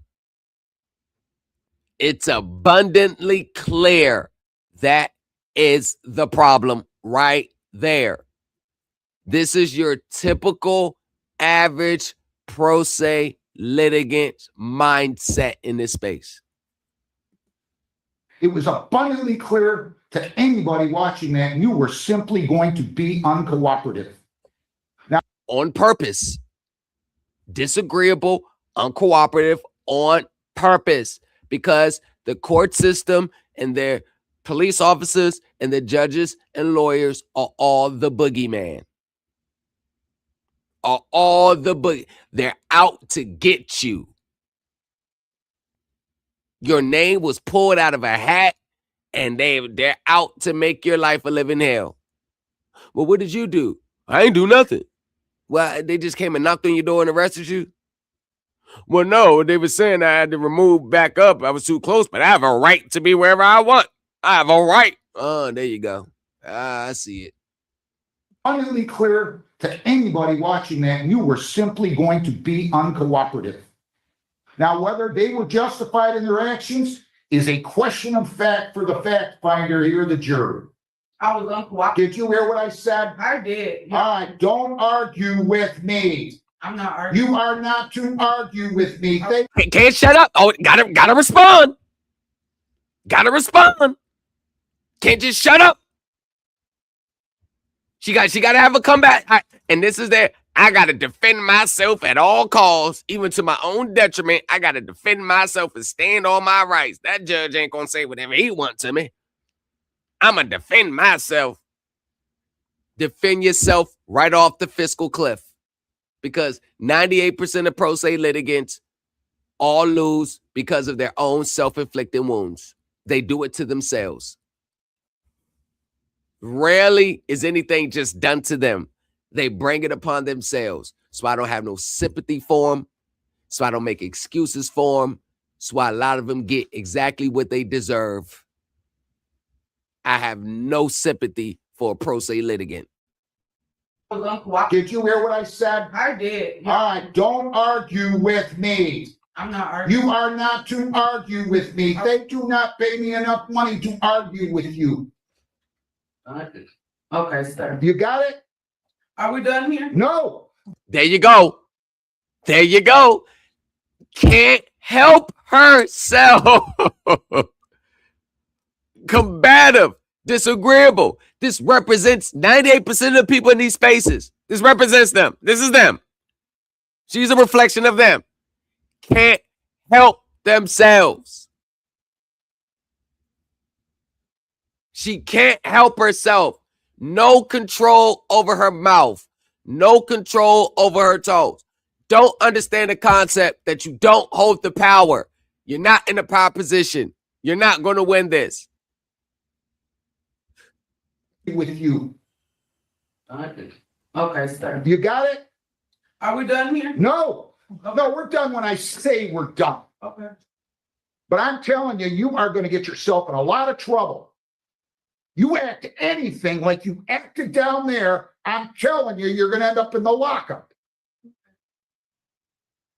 And no, I'm not going. Okay. I said I will tell you my reasons, but you're not going to argue with me when I make a ruling. Here, at the time of the jury, or any time during the course of this case. Frankly, your stalking and telephone harassment are much more serious charges. I was wrong. And you're going to get to deal with those. So I was simply going to suggest that the two of you might wish to figure out a way to resolve this. Has no negotiation skills in them. Zero negotiation skills. Don't know how to play an intricate role in their own negotiations because they don't have the skills to do so. They don't have the experience to do so. They don't have the courtroom. They don't have the professional conduct, professional courtesy within them.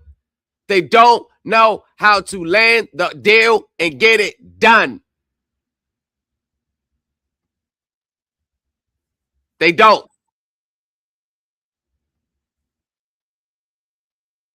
They don't know how to do it.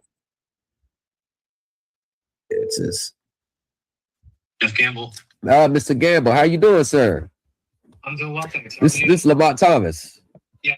Hey, nice talking to you. I just wanted to let you know personally, I appreciate your help with the matter of resolving this with credit acceptance. I did receive the title. I appreciate the fast expedition on that, but just wanted to give you a thank you, man. I appreciate your hard work, man. No, I'm glad we were able to work it out. Yes, and you were a big part of that process too. So, yes, most definitely. Just sit for a bit, and the momentum when people are working towards the goal Yep. really helps. Yes, sir. The process. Yes, sir. I too am thankful for your role in that as well. But I really appreciate the cause. Yes.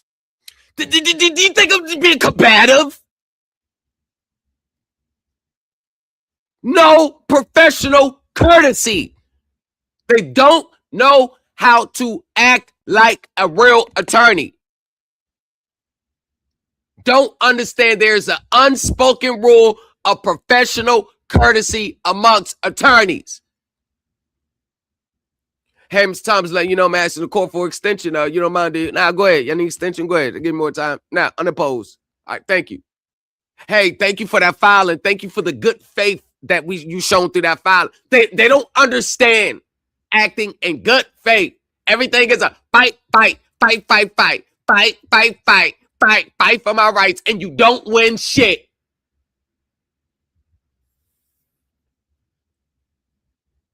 You don't win shit. You think they're going to cough up the house and the keys and give it to you when you acting like a goddamn animal? That's why they ain't coughing up no property. For what? I wouldn't. You ain't getting shit. Go get a judgment. You want this vehicle? Go get a judgment. I ain't giving you shit. No, it's not about your filings. It's about your actions and conduct when you are communicating and talking behind the scenes. 3 or 4 days straight, emails and phone calls. Do you think I was acting combative? Do you think I was, hey, I want that?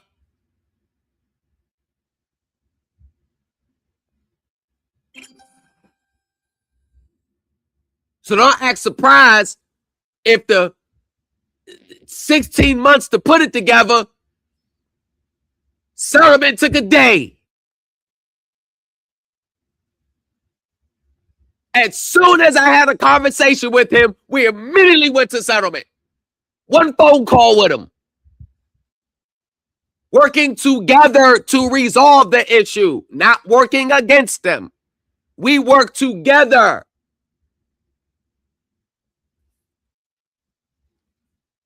Zero professionalism. And then you wonder why they push back against your motions.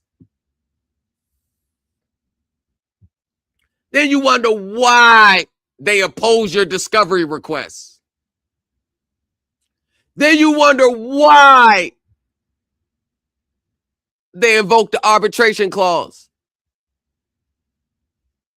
Got the arbitration clause killed just by having a conversation over the phone with him about it. That's what lawyers do. Come to an agreement outside of the court.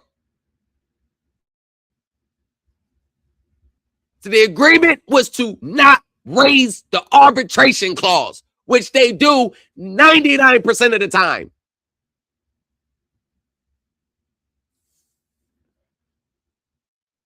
You'll be amazed what I'm able to get done with just a fucking email to an attorney.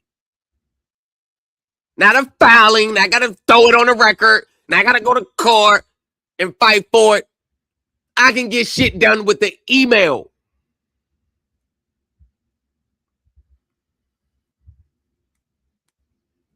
Lawyers email lawyers all the time going on in the case.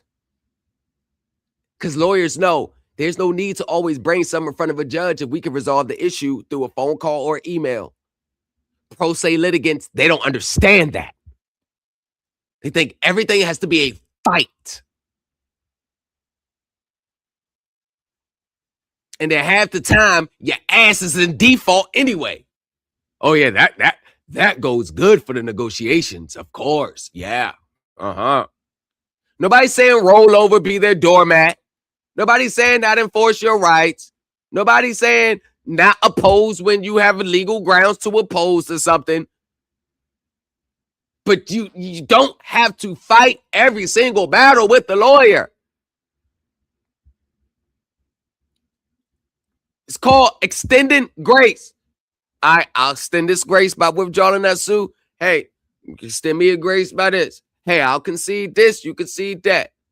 Hey, I'll extend the grace to do all that, but we can't have that arbitration clause going on. We gonna have to if we If we get this arbitration clause taken off the table, I guarantee you I will engage in good faith settlements. Okay, done. Let's table the arbitration clause then. Yes, sir. No problem. I can tell everybody wants a trial, and that's fine. That's what I'm here for. But they do not pay me enough to argue with you. They don't. They never will. And if you raise your voice with me like that again, you are going to find yourself in severe jeopardy. Do we understand one another? Good. Case is adjourned until I can hear and read these motions. What? Dear Mr. Gamble, per our conversation, let's talk about it first. Per our conversation, let's talk about it first. I see the attached document, the proposal. As I mentioned, I'm committed to resolving these issues amicably. Best regards. And gave me everything I asked for. No pushback, no nothing. Gave me everything I asked for. You don't know how to close the deal. And that's what makes it difficult for them to work with you. Because for many of you, as soon as they even contemplate settlement, you always ask for outlandish things because you have a debt elimination mindset and you're more worried about chasing a dollar than actually getting the bigger picture, looking at the overall bigger picture. You want to chase money out the securitization trust. You want them to pay you 5 figures in fees and go, you done lost your damn minds. You don't even know how to structure the agreement for adequate compensation. You don't even know how to approach it. You're too thirsty for your own goods. That's why you end up with nothing. That's why they're not handing the keys to the house or the vehicles back to you. That's why they're not.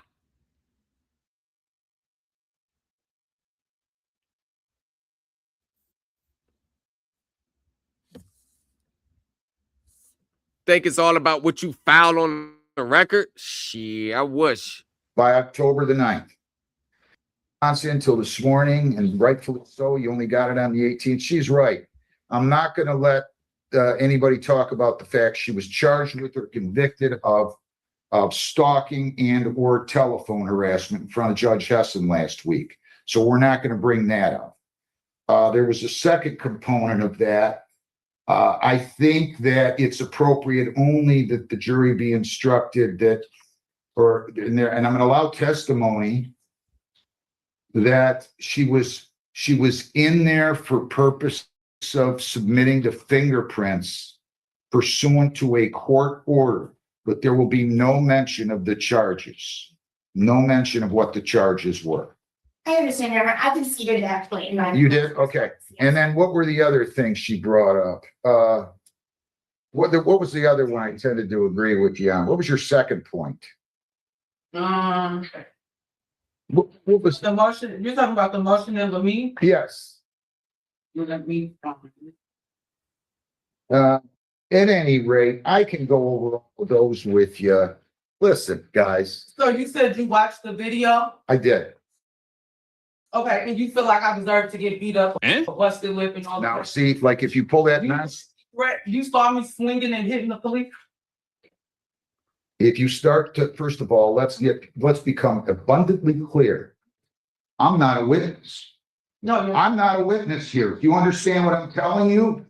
And if you pull that nonsense with me in front of the jury, listen to me, look at me, you're going to end up in the back. Do you understand what I'm telling you? You are proceeding in peril of significantly affecting your life because of your anger issue and your lack of any respect for authority. It was abundantly clear to anybody watching that you were simply going to be uncooperative. Now, whether they were justified in their actions is a question of fact for the fact finder here, the jury. I was uncooperative. Did you hear what I said? I did. All right, don't argue with me. I'm not arguing. You are not to argue with me. They do not pay me enough money to argue with you. Okay, sir. You got it? Are we done here? No, no, we're done when I say we're done. Okay. But I'm telling you, you are going to get yourself in a lot of trouble. You act anything like you acted down there, I'm telling you, you're going to end up in the lockup. And no, I'm not done. Okay. I said I will tell you my reasons, but you're not going to argue with me when I make a ruling. Here. Can you imagine what documents when they send a letter out to the other side, how it's going to look? Full of fake ass threats, full of ramblings, full of unreasonable. Yo, I can show you emails after emails with me and attorneys just 100 treating me like one of them. Wanna know why? Because a lot of y'all yeah, motherfuckers, man. Don't understand it. Don't understand it. Don't understand it. Don't understand it. Look, me and another attorney. That's not even my case. Thank you. As I mentioned, I am not participating in representing UWM in the foreclosure, but I appreciate you keeping me informed. I owe you a draft stipulation for entry of judgment per our correspondence last week. I have been buried with some deadlines and other matters, but we'll get something to you today. I'm not even licensed to represent them. Not even to I had nothing to do with it. But their office still was like, all right, we'll go through you. We won't even talk to the bar. We'll go through you. I'm not on the records. No, nothing. Thank you. No worries at all. I am not sure I can get that stipulation proposed agreed order to you today. I had a deposition that went longer than anticipated. I'll send it over as soon as possible. No worries. Trust me. I understand how busy you are. I know quite a few. Take your time. Thank you for understanding. You're very welcome. Good afternoon. Attached to the proposed agreed order that will resolve the remaining issues in this case. Please review and let me know if there are any questions. If this is agreeable, please sign the order and return it to me by email. I can provide a copy to the court present next status hearing. Thank you and have a nice weekend. That's an attorney. Communicate with me about somebody else shit. All because, yo, give me a POA and call them up. Hey, you represent? All right, this is me. I'm not a licensed attorney, man, but I fully understand courts. I understand professionalism. I understand how it goes. No outlanders. We come to me. We could talk. Hey, no worries. So I'll just contact you from now. I'll let the office know. TikTok, I ain't seen it. YouTube did though. It ain't just that. It's letters about lawyers. I got fucking lawyers I still talk to this day. Still text.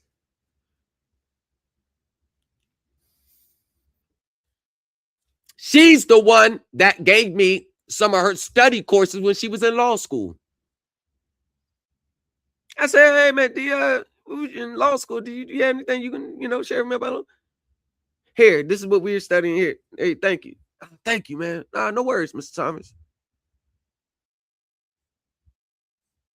Do you TikTok, YouTube, you heard it, but TikTok, you heard it, but you ain't see it. Do you see any hostility? Does it seem like she's going back and forth with a pro se litigant or she's going back and forth with another attorney? Zero gift to gab. Zero. Attorneys are my colleagues. They're not my adversary. I don't look at them as my adversaries. I look at them, they're my peers. They're not my adversaries. I don't approach the situation with an attorney like, hey, I'm about to fight. Nah. We're going Whatever we can do to work out the hash. If there's anything that we just can't work out at an impasse, we'll bring it in front of the courts. But everything else, let's try to work it out right here. Come on, talk to me. I'm open. I'm reasonable. We're reasonable. I'm represented. Reasonable. We're reasonable. Unrepresented. No license. Not a licensed attorney, but still get treated like one.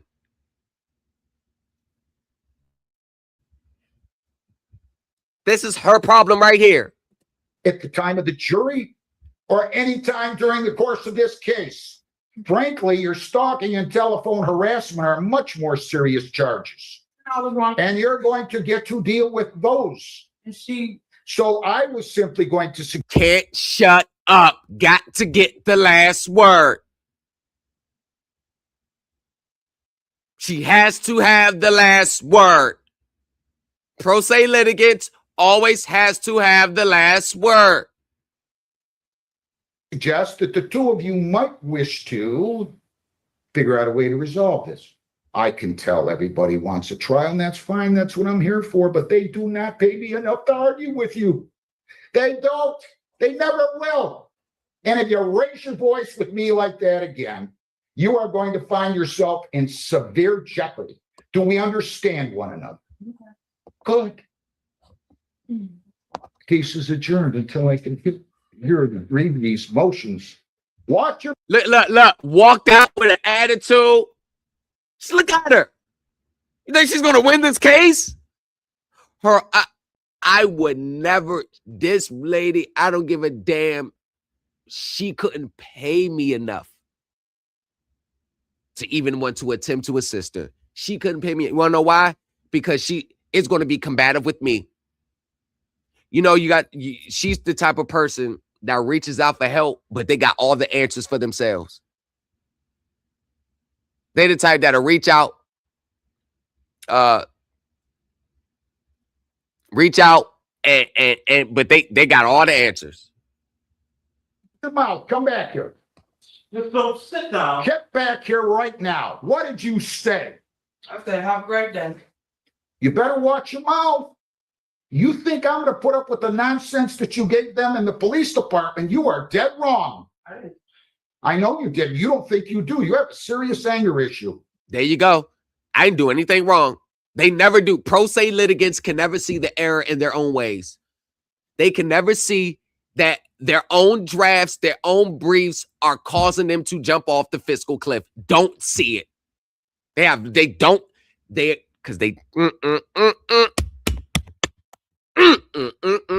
Lack of experience.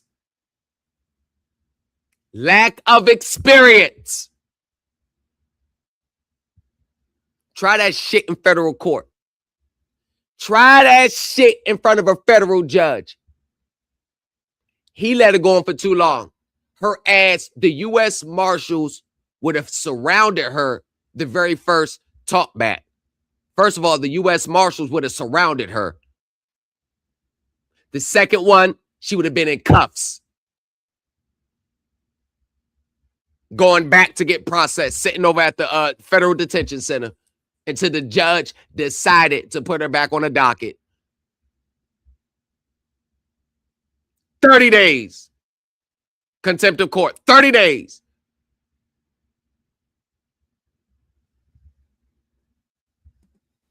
I know.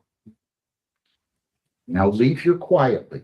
If I hear that thing bounce out of there, you're going to end up in the back. Look at her. Since I've been doing these videos, I have never seen Judge McNally go off like that. Never. Never. Even though he went in on her the way he did, she still has a problem. That jury trial is definitely going to be interesting. She almost made it in the back in this hearing. So anyway, I hope you enjoyed the hearings. Give it a thumbs up, leave a comment, and I'll see you around on the next one.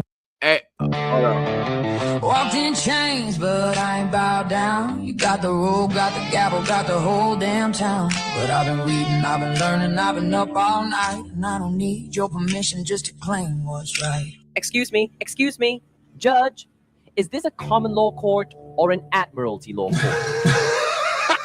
It is a complete joke! Judge, with all due respect, I am not under your jurisdiction. Unless you can produce a verified contract bearing my wet ink signature, you have no lawful authority here. I know my rights. You absolutely do not know your rights. I know my rights. I do not consent. I do not have a contract with the court. Unless you can show me the injured party, there is no crime. There is no victim here. I know my rights. I do not consent. I do not have a contract with the court. What I am saying is that there has been a misidentification between me and another party. I've been misidentified as corporate fiction rather than a natural person. You are all corrupt!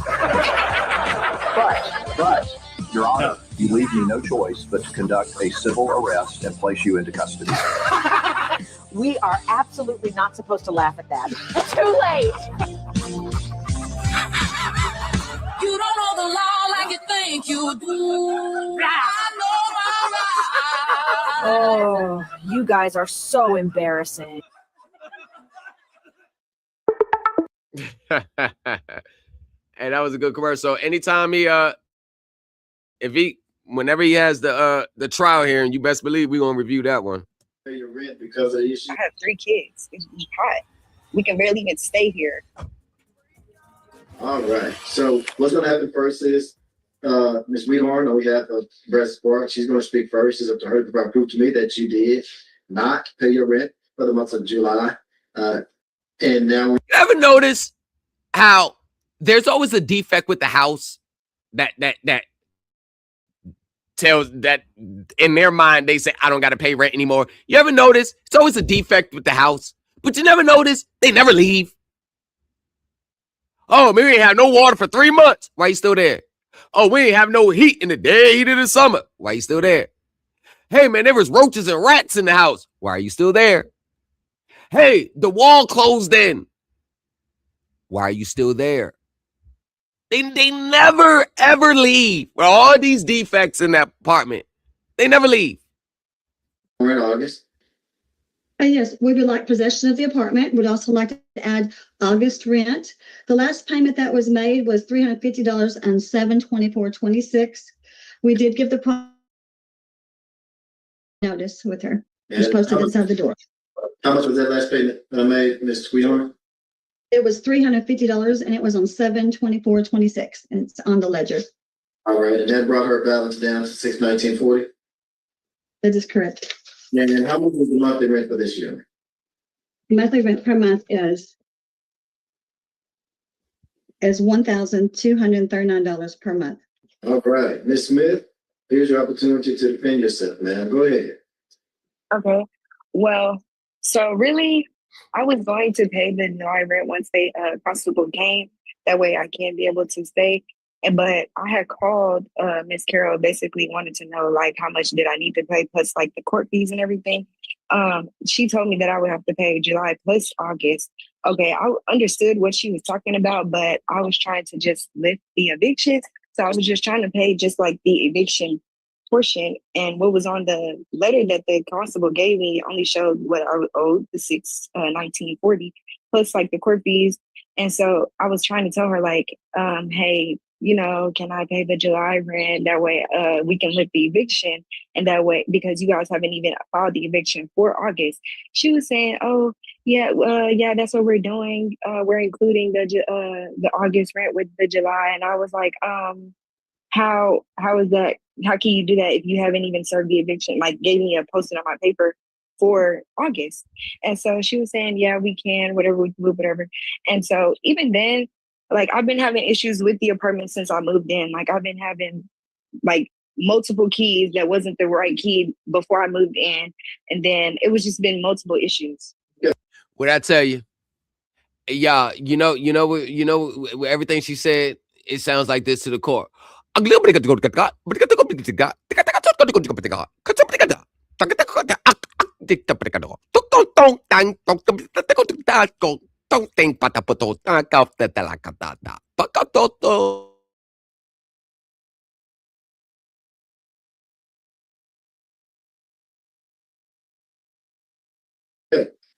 So going with your first argument, you stated that you attempted to pay what was listed on the petition, not August's rent.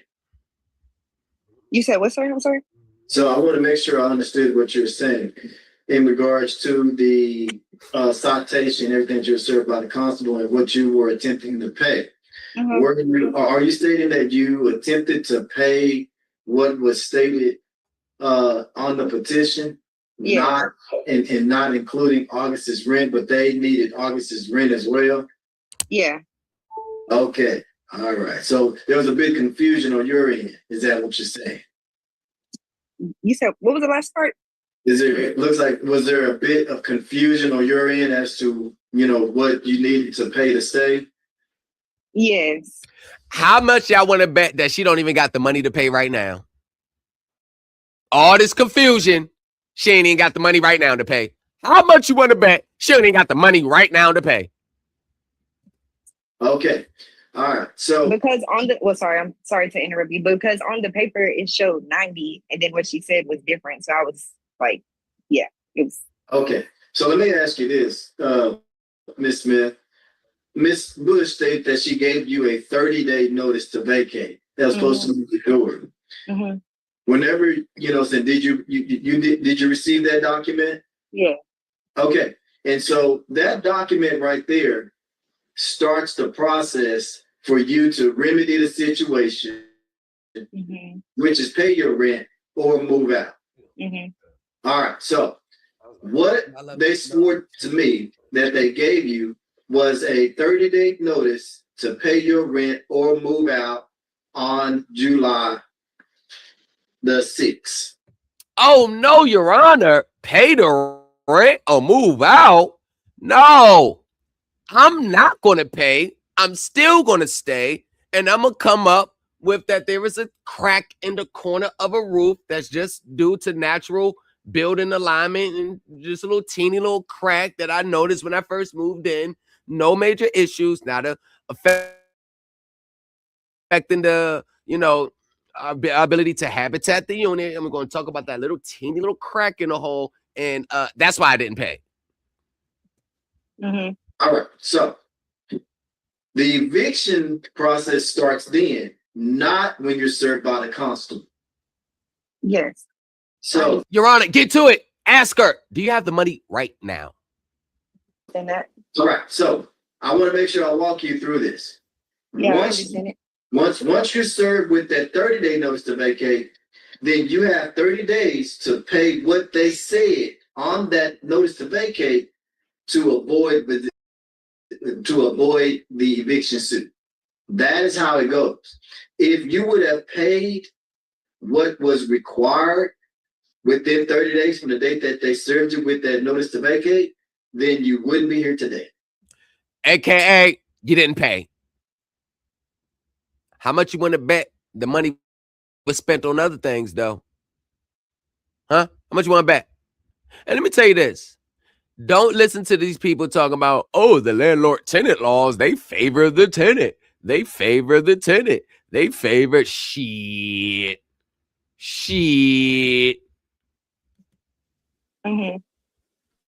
Whenever you were served by the constable, by then, August rent had already been assessed to your account. Normally, apartment complexes will want what is due at that time of payment to avoid eviction, even if it's after the expiration of the notice to vacate or pay rent. So in your case, the apartment complex was justified by not accepting a partial payment. Okay. You also mentioned that you had issues with regards to the apartment, such as maintenance? Is that what you're referencing? A classic pro se trying to beat the system myth that's been going around forever. If there's something wrong with the apartment, I don't got to pay my rent. Wrong. Let my tenants not pay. Their ass is getting out. I'm not playing these games. I'm not playing. Well, you didn't fix the crack. I don't give a shit. It's gonna be fixed. You cannot stop paying. You can withhold the rent and the portion that you had to expense on fixing the damages or whatever. Or you can bill them the invoice if they don't fix it. But you can't just use that as an excuse for not paying. As long as the house or the unit is up to code, the electrical wire, there's no mold, and even then, you have to go through the proper procedures on getting those things addressed. But many people do not have legitimate and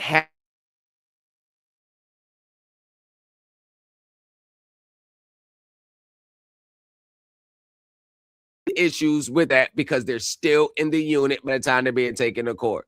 It's not like the house was infested. I couldn't stay there anymore. I had to move. There's mold, carbon monoxide. We couldn't be there. No, all these goddamn issues with the house or the apartment or whatever, they always know to park their ass in the house still. They don't ever leave. Well, you said say some kids. It said some kids was in and out. Yeah, plus that, I mean, before I even did move, then, you know, like once you do move in, they give you like something to fill out, like with the issues with the apartment before you move in. That way you don't have to get charged for it. And why like, didn't you I filled it out, pay but and they get the never issues came fixed and then deduct it from your rent? to fix the issues.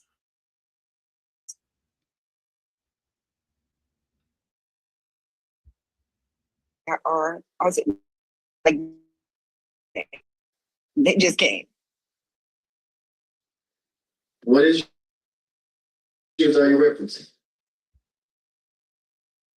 The keys was one. I didn't have a. Did you pay a plumber or anything to fix the bathroom? Would you could send them an invoice and tell them you're deducting this portion of what I had to expend out the rent? Or did you have to buy a new microwave and deduct that portion from the rent and send them an invoice and track and keep records of you calling trying to get this resolved and they never came? Huh? No, because they never do. What else? Okay, typical. Let me just take the gloves off. This is the typical single mom. I don't have enough money to pay my rent, but I don't really have nowhere else to go. And I'm too comfortable here and I don't want to leave. So now we got to listen to all this, all because the reality is she just can't afford it anymore. My bathroom, my toilet at the bottom, it like leaks a little bit, but it's like enough to where you'll have to get it up throughout the day. And that so you withheld 2 months of rent because of that? It's just been a whole lot. So you said that you can't use the regular bathroom. You have to use the guest bathroom. Yeah, the second bathroom. The second bathroom. So tell me what's going on. Why you can't use the main bathroom? Because it would like really, how can I say? It would just really mainly like. Come on, think of it. Think of it. How can I say? Think of it. It would get clogged up. Like you'll take hair out and it'll still get clogged up. And then sometimes it just wouldn't even be working.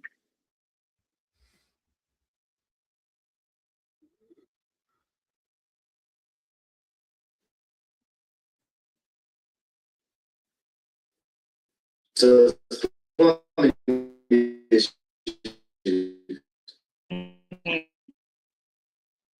and you reported that. So you mean you withheld rent because of a snake? You withheld rent because of a snake. Because the plumber had to come in with a snake. So y'all tap that screen, tap that screen. Tap that screen, drop them gifts, drop that little thing, the gun thing, drop the gifts. Some metal thing? Mm-hmm. So is it like to flush the toilet? Is that what it is? I don't know. I don't know. It was something for the drain. I don't know. Something for the drain. It was a long metal I guess a snake. Okay, he used a snake to unclog the issue so he can flush the toilet and everything. Mm-hmm. No, the toilet was working fine. It was a tub. The tub. Mm-hmm. Okay. All right. And you put in maintenance request on this, right? Yes. How long have you been staying there? Since the end of June. So a year? No, June this year. So you just moved in? Yes. So you moved in June. Mm-hmm. You didn't pay July's rent in August. Mm-hmm. Okay. What was the reason why you didn't pay the rent? Because I was having those issues. So you refused to pay your rent because of the issues? Look at the look on her face, lying through her teeth. Your Honor, she didn't pay the rent because she just didn't want to pay. Because paying the rent would take away from getting her hair and her nails done. And she didn't want to be broke after she paid her rent. AKA, I'm irresponsible. Refused to pay your rent because of the issues? Yes. Because of the toilet not the tub not working. Plus, that was typical poverty mindset. Typical poverty mindset. This is a poverty mindset here. even it as well. Even plus the air conditioning. They just now fixing the air conditioning. My air conditioning broke twice, and it's always over 80 degrees. I have 3 kids. It's be hot. Oh yeah, that explains it all right there. That explains it all right there. Where is the dad? You notice you never see the man around. Where's the dad? Let me guess. Nowhere to be found. We can barely even stay here, and it's always hot here. I know I understand we're on the 3rd floor, but that gives them more of a reason why to make sure it's working. Okay. And stop doing that ratchet face head movements when you talk like you saying something. You're not saying nothing. You're about to get put out. So you moved into June. You put the you reported these issues when you first moved in on the walk-in list. Yes. They're just now repairing the air conditioner and the tub. No, I've been told them that. Once it stopped working, once it started blowing hot air, I noticed, and I told them. How long I started calling. Huh? How long has your air conditioner been out? They just now fixed it yesterday, so it was now. You said since I moved in. When I first moved in, it stopped working a week after. And then I would say it took them probably like a week or 2 to come and fix it. And it's crazy because the maintenance man literally stays under me. And then after that, a couple of days ago, they came to fix the plugs in the living room because the plugs wasn't working. And I guess they did something with the breaker because the breaker is not labeled. And they had flipped it off, cut it back on, and the AC stopped working again. And I called the emergency maintenance. The maintenance, he said he works across the street, and he was like, he doesn't even know about the AC units over here. They don't have any window units, so we would just have to wait until they came, and he finally came. Okay. So you refused to pay your rent because they did not make the necessary repairs to the home to make the home living? Yes. Okay. Do you have the money right now? Huh? Missy Pooh, do you have the money to pay right now, Missy Pooh? Ma'am, do you have the money right now to pay? I need to know that question. I need to know the answer to that question. Do you have the money to pay right now to make this all go away? Do you? So, ma'am, now that you haven't paid your rent, it looks like you got a couple extra dollars, you should take your money and do this. Don't miss out on this opportunity to litigate like a seasoned professional. Join the Supreme Elite Team University. Thomas in the lobby. Folded thicker than a skyline. Credit acceptance on a resume with stories in the fine lines.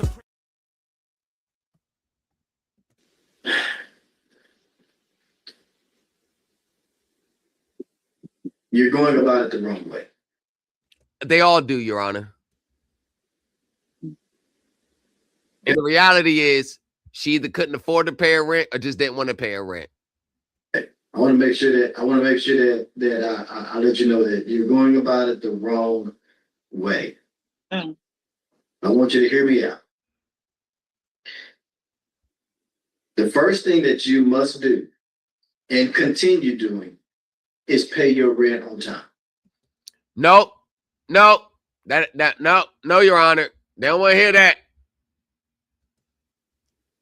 I know it's hard to think that to understand what I'm saying, but that's the first thing you have to legally do is pay your rent and continue paying your rent on time. The next thing that you have to do is do the maintenance request. And again, continue paying your rent, submit the maintenance request. If you are paying your rent on time, and if you submitted the maintenance request, and if they did not fix the plumbing issue, and if they did not repair the air conditioning within a certain time frame, then you can take one of two actions.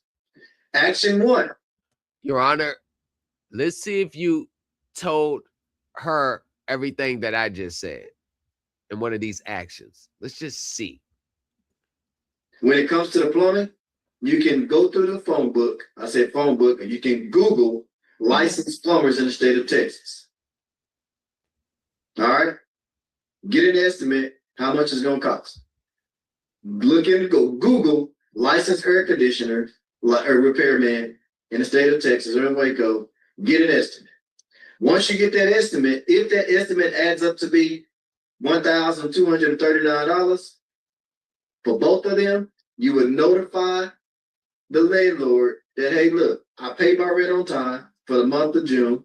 I paid my rent on time for the month of July. Here it is August, and you hadn't done it. And so I'm going to take this $1,239, and I'm going to pay this invoice, and I'm going to pay this invoice instead of paying my rent. Yep, Your Honor. You just said the same thing that I just said. I think we both are on the same page, Judge. So, like I said earlier, did you go ahead and pay them and deduct that from your rent? Showing that, hey, this is what it cost me. You have to take the bullet on it? Huh? Did I not just say that? Now, remember you hear people say, oh, if you're not paying or they don't fix this, you don't got to pay your rent. That's been a myth that's been circulating in the poverty mindset spaces. And I'm not talking about like pro se spaces. That stuff I've heard even when I was a teenager, as kids from people. That's the stuff that they tell people to do. That is not true.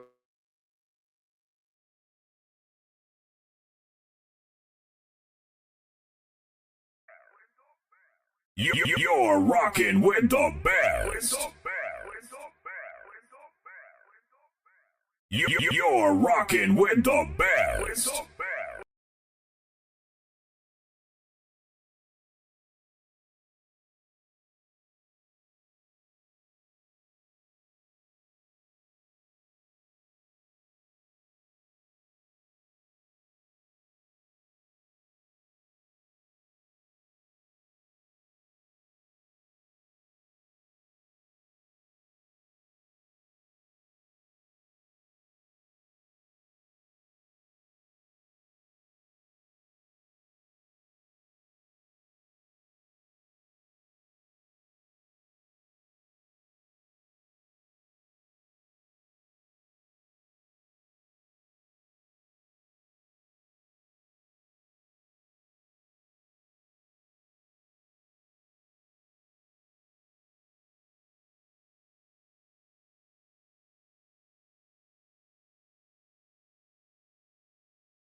Plumbing issues that she said she reported all of these issues whenever she first moved in. You have a walk-in list that's any truth to what she's saying in regards to it?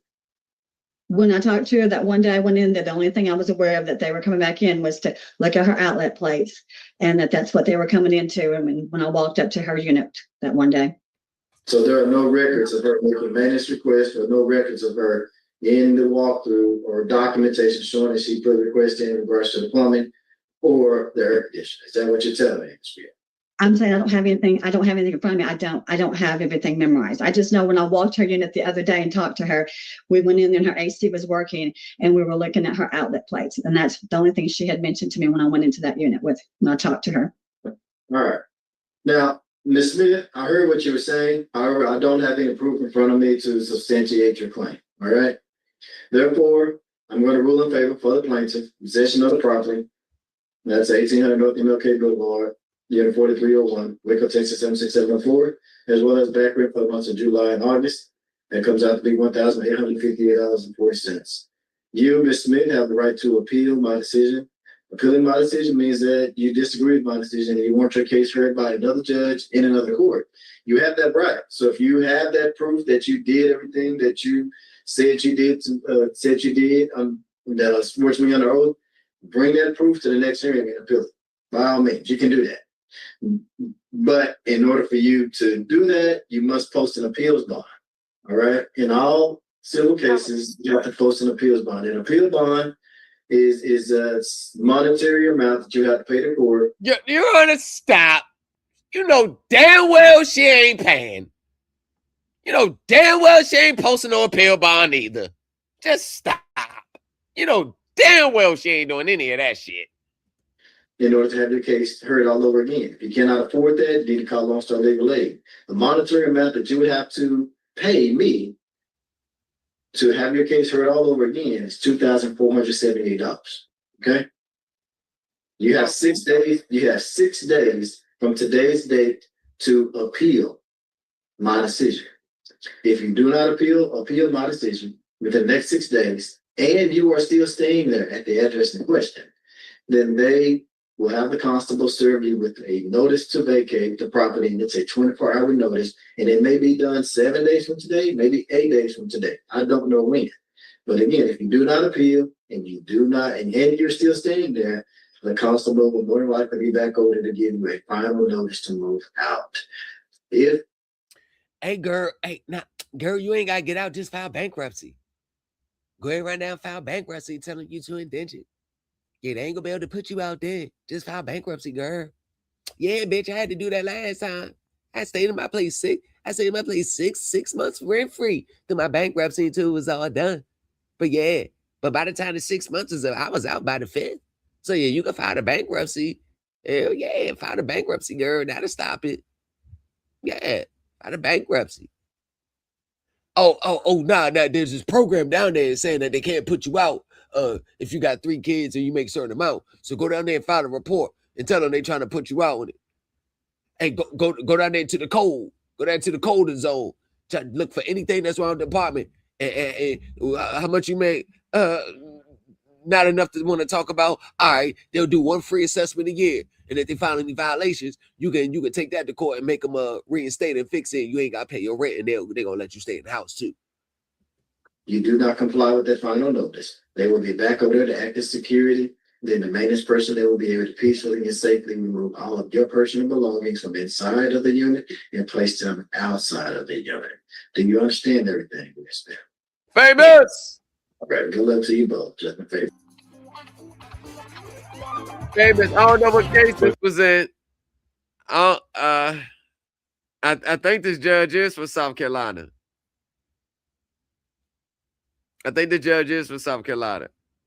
All right, y'all.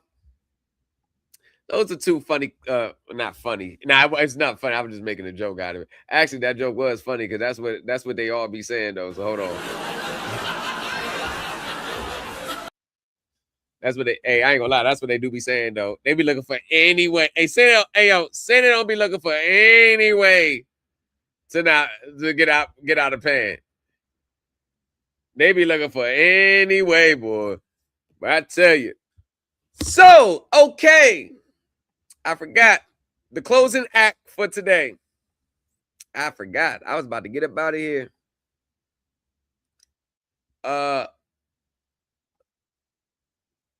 We have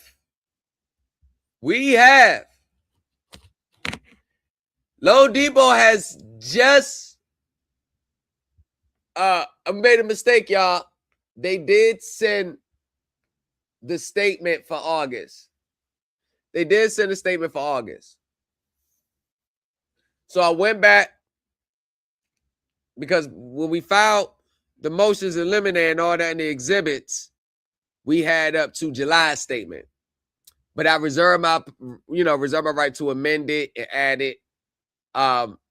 The lady did tell her on the phone that there was no statement for August, but she said this came in the mail Saturday. She checked it hours ago and sent it to me. So I went and compared the numbers from the exhibits, Exhibit M, Exhibit N, Exhibit N, Exhibit M,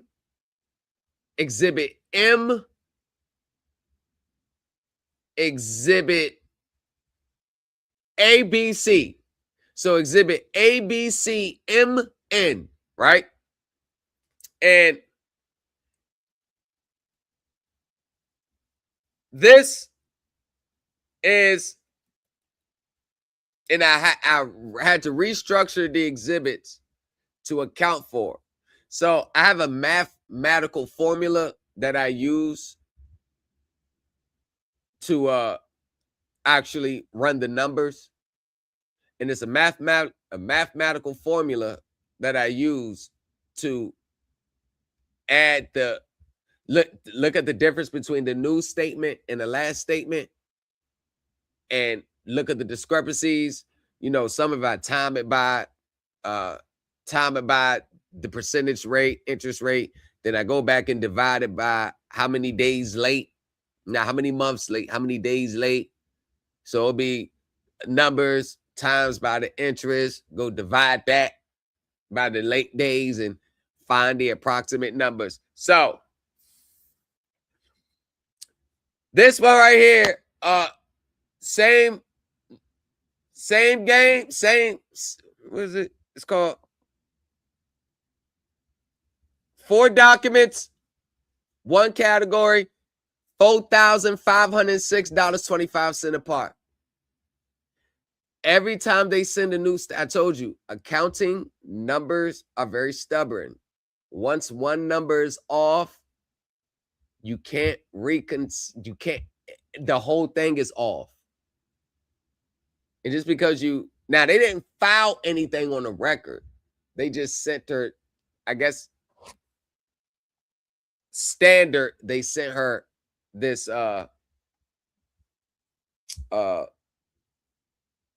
let me do it like, there we go. Standard, they sent her this, I guess, statement.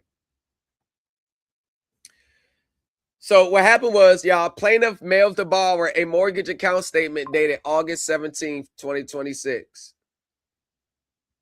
Right? 15 days before trial and 10 weeks after filing a judgment worksheet on which it asked the court to enter a money judgment. Now, this is pursuant to just, we're not going to go over the whole thing, but this is pursuant to this. And then the total amount due is rejected. Miss Busher, you a little confused too. Right here. Addresses, those type of things to determine, if it's the correct people. But counsel, I'm a little confused too now because these numbers don't add up. All right. Now that's pursuant to that ongoing fiasco. Now, when you ran it against 3 documents already on the record. Now, that statement reconciles on escrow to the penny. The escrow account adds up to the T. No issues there, the escrow. We ain't worried about the escrow. Reconciles on principal to the penny and does not reconcile on the corporate advances to anything at all. This is, remember, this is where we getting into the deep waters territory. So the item, you got the outstanding principal balance in Exhibit N, $316,690.47. The statement amount was the same from August 17th, $316,090.47. The contractual next due installment dates back to May 1st, 2023. The due date is derived, not printed. The statement declares that the loan is 1,204 days delinquent. Golly. As of August 17th, counting back 1,204 days lands back on May 1st, 2023 to the day. Plaintiff's borrower-facing documents therefore corroborates the due date its litigation filings assert, and corroborates that the 4 late charges of $77.56 in Exhibit M, Schedule 7, were each assessed against that single installment. So they charge 4 different late fees to one account, one installment date. The statement further recites that the first notice of filing required for foreclosure was filed as of September 23rd, 2024. That fixes the complaint filing date as a party admission under what? Section 90.803, Section 18, Florida Rules of Evidence. And with it, the denominator of the post-filing advance computation. A 4th number for the same category. This is now the 4th different number. Plaintiff now stated an unpaid fee in advance balance 4 different ways in 4 different documents across roughly 10 weeks. About that, yeah. To compare them on identical terms, the statement's unpaid fees charges figure is reduced by the accumulated late charges and other fees plaintiff itself broke out in this judgment worksheet. And the 3 earlier filing figures are increased by the single $30 property inspection plaintiff disclosed as posting July 31st, 2026. The August figures exceeds plaintiff's own account history by $2,788.16 and exceeds the number plaintiff asked the court to reduce to judgment by $4,506.25. So now you got the $4,723, right? Now you got the $4,506. That's still left out in the air. Plaintiff disclosed exactly 1 advance transaction in the intervening period, the $30 inspection. Nobody been to the damn house. The remaining $2,758.16 of the increase appears in no transaction line on either page of the statement and in no filing in the case. So once again, we got $2,758.16 that's left unexplained.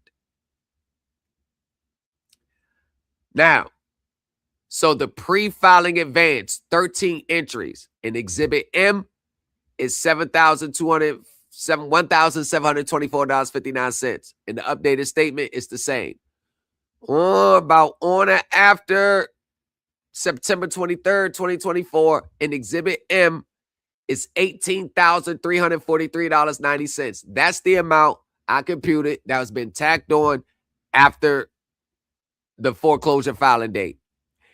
Now with the recent updated statement, it's now $21,162.06. The post-filing share, meaning the percentage of the money that was after the lawsuit was filed, jumped from 91.4 cents to 92.5 cents. Now, the escrow reconciles directly. The advances do not. This is the finding that removes every available excuse. Plaintiff's judgment worksheet states an escrow advance of $24,753.98 as of June 11, 2026. Its August statements reports an escrow balance of negative $29,912.73. The $5,158.75 difference is fully and exactly explained by disbursements plaintiffs itself printed on page 2 of the same statement. Yep.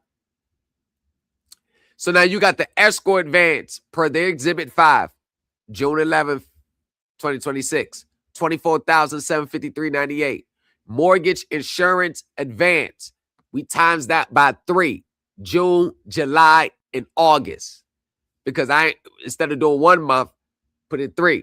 That's $636.36. Homeowners insurance disbursements as of July 27th, $2,150.39. I know the source of that.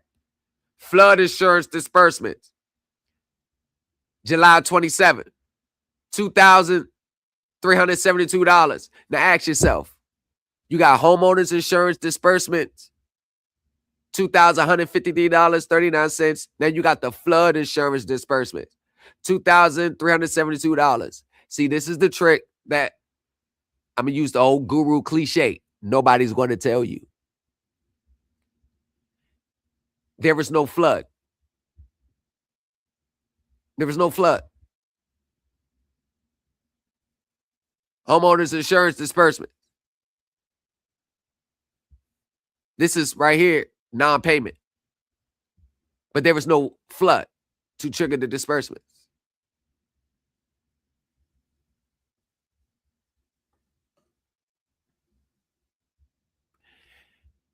I'm going to leave that part out of it. Computer balance matches statement exactly, $29,912.93. Now, the mortgage insurance paid year to date, $1,696.96 is exactly 8 monthly advances of $212.12. And the hazard insurance year to date of $4,522.39 is exactly the sum of the 2 July disbursements.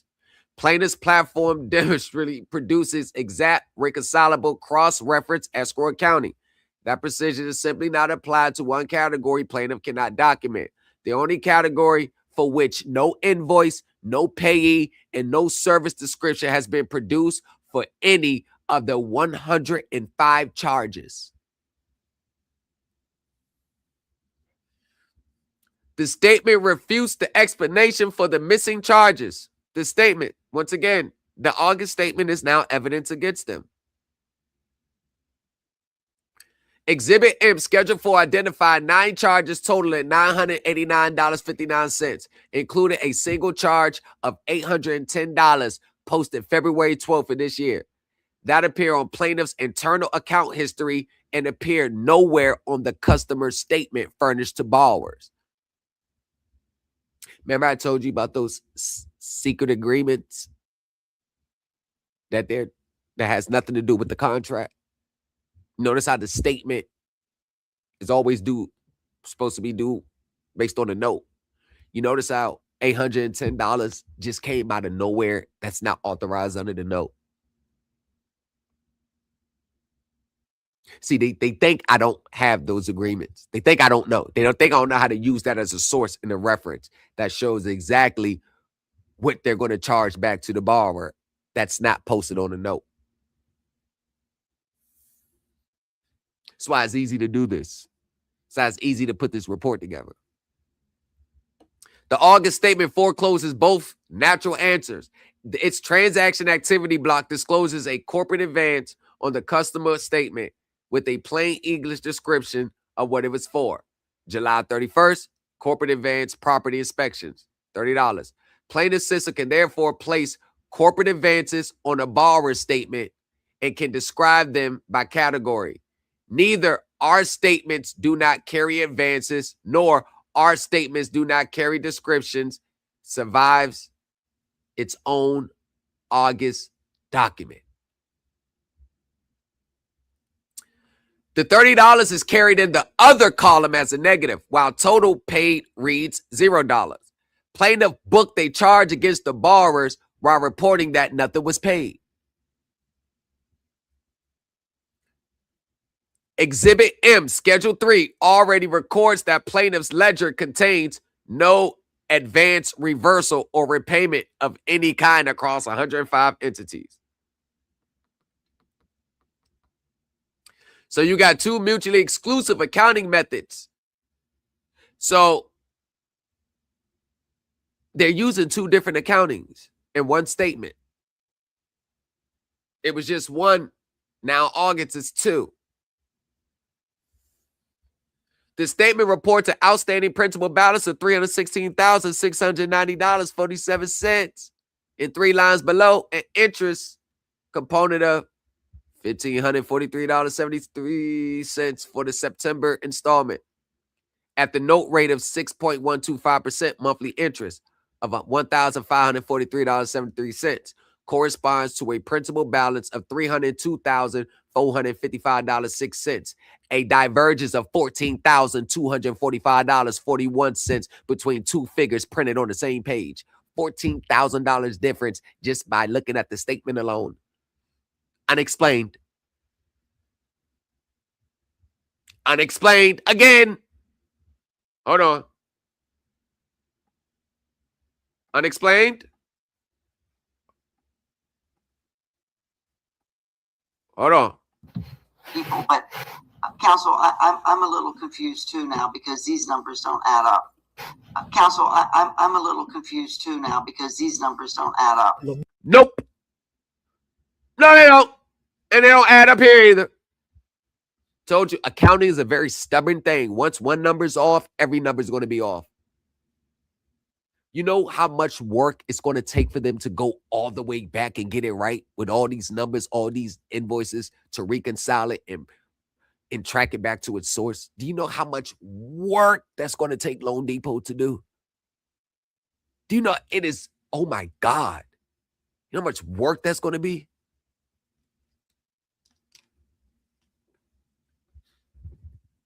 That $302,455 figure is the scheduled amortization balance the loan would carry if every installment since origination had been paid on time.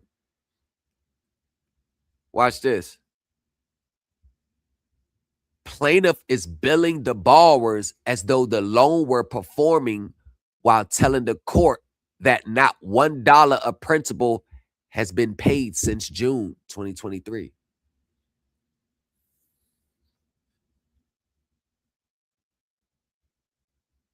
See that? You see this right here, that $302,445? See that right there? They built that back to them. Remember I told you my friend that works for Fannie Mae? Senior supervisor analyst. That $302,000? Yeah, that money moved somewhere. What are they doing? Billing it back to them.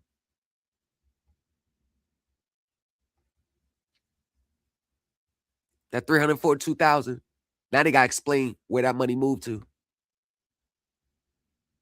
I already know where it went. I'm not going to say that. I just want them to explain it. Pro se litigants, the average pro se litigant would be like, look, it went here. I'd be like, keep your mouth shut. Make them explain it. I think pro se litigants, even though some of them may be defendants, I don't think they understand that that's exactly what they are, defendants. They're not the plaintiff has to prove it. Defendants, pro se litigants, they spend so much time trying to prove all sides. You don't got to challenge the numbers. They're inaccurate. Here's the evidence. Shut up. Ball back in your court. Explain the numbers. I know you can't explain it, but it's still fun. Installments at the earliest period amount, 31 installments, $2,784.45 each, totaling $86,317.95. So the installments at the current amount, it's 9 at the same amount, which is $25,064.82. 1 second.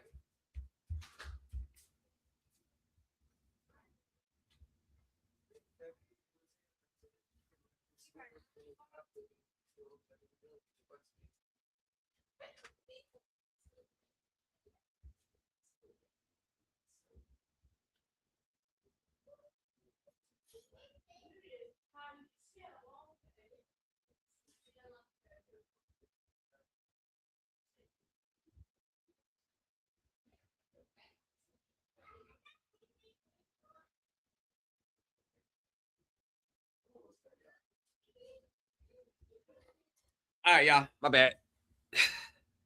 So, matches plaintiff stated figure. Exactly. 31 and 9 adds up to 40, adds up to $111,382.77. 40 scheduled installments, May 2023 through August 2026. Each embeds an escrow component, roughly $846, $33,850 in the aggregate. The judgment worksheet abandons that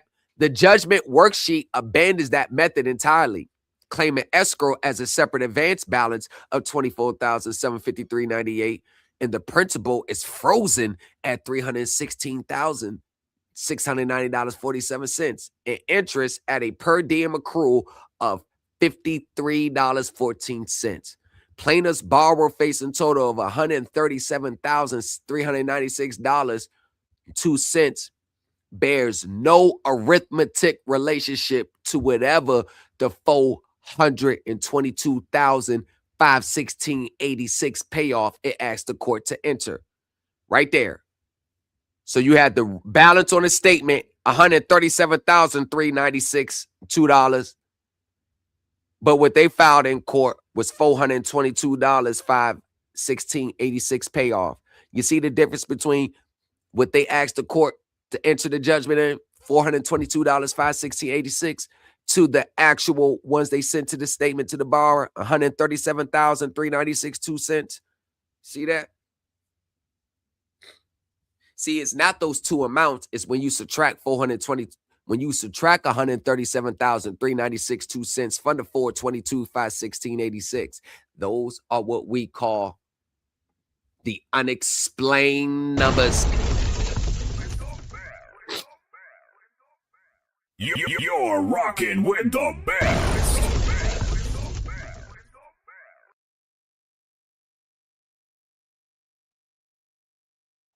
I wish this was my case. I would stand right up at open court and break all this shit down.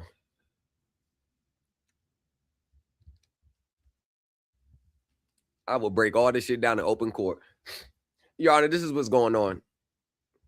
That's exactly what I said. Your Honor, this is what's going on. I'll confuse the judge. The judge be like, I don't know what the hell he just said, but it sounds like that shit, what he's saying is true. And I'll have a spreadsheet for the other side. Here you go. Highlight it, marker, pinpoint. Look, this one don't add up. And the lawyer gonna look at it like, what the hell is this? Because that ain't nothing for a lawyer. That's something for a forensic audit, a balance sheet reader to be able to understand. Lawyer can't understand that. I'll flood her with all the, I'll just flood her. Yeah, explain this.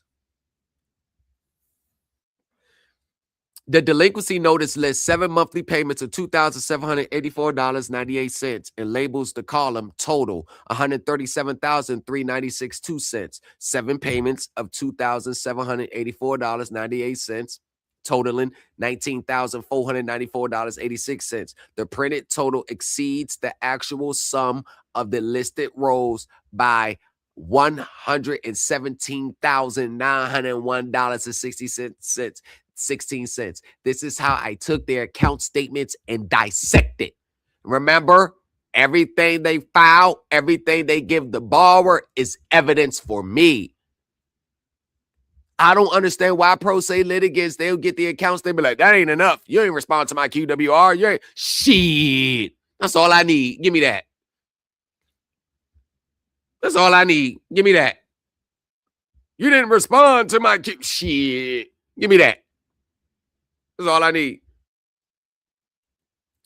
The worksheet misstated the payment amount when filed, generated May 13th and filed June 4th, 2026, and they have not updated it since June 4th. Check today. They have not put a new judgment figure there. It states a total payoff amount of $2,784.45. The August statement established the installment had already been changed to $2,784.98. And that 9 installments at the higher figure had already come due. The difference is 53 cents. And is of no consequence to the judgment. But the same worksheet that misstates a figure, the system tracks automatically. Is the worksheet stating without documentation a balance its own ledger contradicts by $1,718.09. And yes, these are all the exhibits filed with the court. A new late charge announced for after trial. The coupon states a late fee of $77.53 will be charged on or after September 16th, 15 days after trial, attaching to a September 1st installment on a loan declared due for May 1st, 2023 and accelerated. You're still charging $77.53 to a May 1st installment due date. That makes 5 separate charges. You didn't think I was going to catch that? You don't think my pen and pad over there, I'm running through the rough numbers? Lone Deeper, you don't think I'm running through the rough numbers? You don't think I got a chart for this? Where arrows going everywhere? You don't think I got a chart?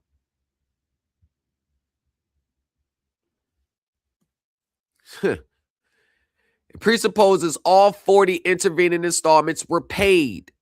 It presupposes that all intervening installments were paid. Exhibit M, Schedule 7, established plaintiff assessed exactly 4 late charges in the life of this loan, all between May and August 2024, all against the single May 1st, 2023 installment, and none in 24 months since.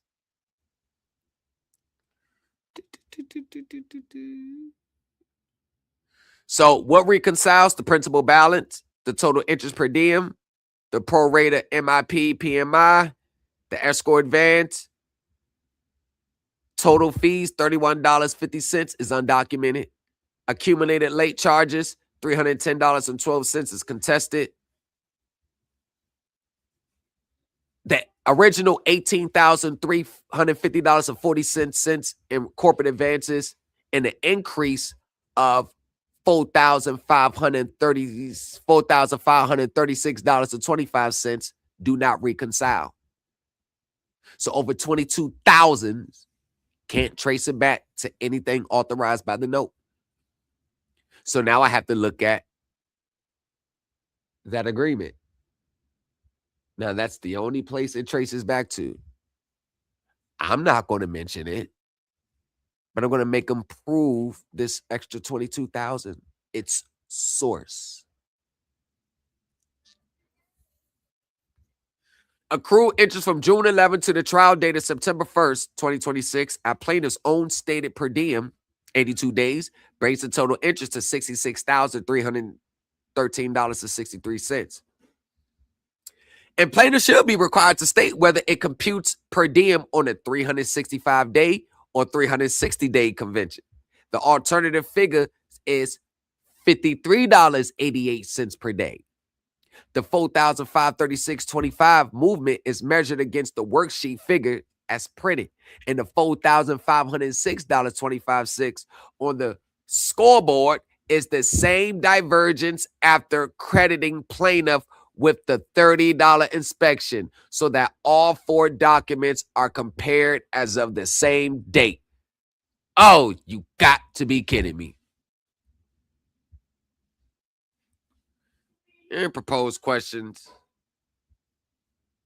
And that's it. So once again, we have a 4th new figure. The 4th one. And this is why the ledger is so rare it's becoming a negative. It's so rare it's becoming a negative. You got gurus setting up fake accounts asking to get the ledger. Setting up fake accounts in the DMs.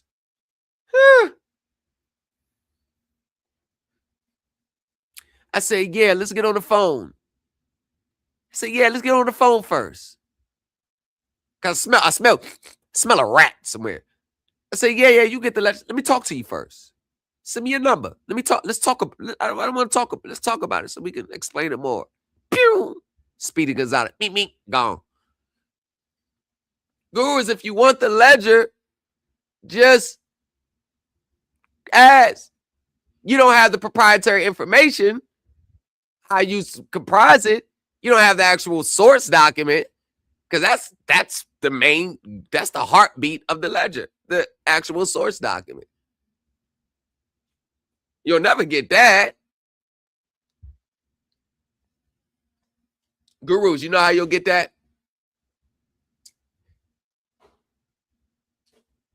I'm going to show you how you can get it. Find someone that works at the SEC that's willing to give you a copy. That's all you got to do. When you establish relationships with them, I'm pretty sure you'll get it too. Outside of that, I don't know how you're going to get it. But yeah, that's it. I got some other shit to do. In every way, well, facts. Exactly. Famous nobodies, where you been, man? I ain't seen you in a minute. You got to tap in with me, man. I ain't seen you in a minute, man. But yeah, a fourth. Now, I mean, I ain't going to amend the exhibits, but I'm going to add on a supplement, because now I got to add all this in. Accounting is very stubborn. Once the numbers are off once, it's hard to reconcile them. You got to go back to the inception and do it all over again. See, the problem is not that their numbers are off and that they're unexplained. The problem is they don't want to explain the source.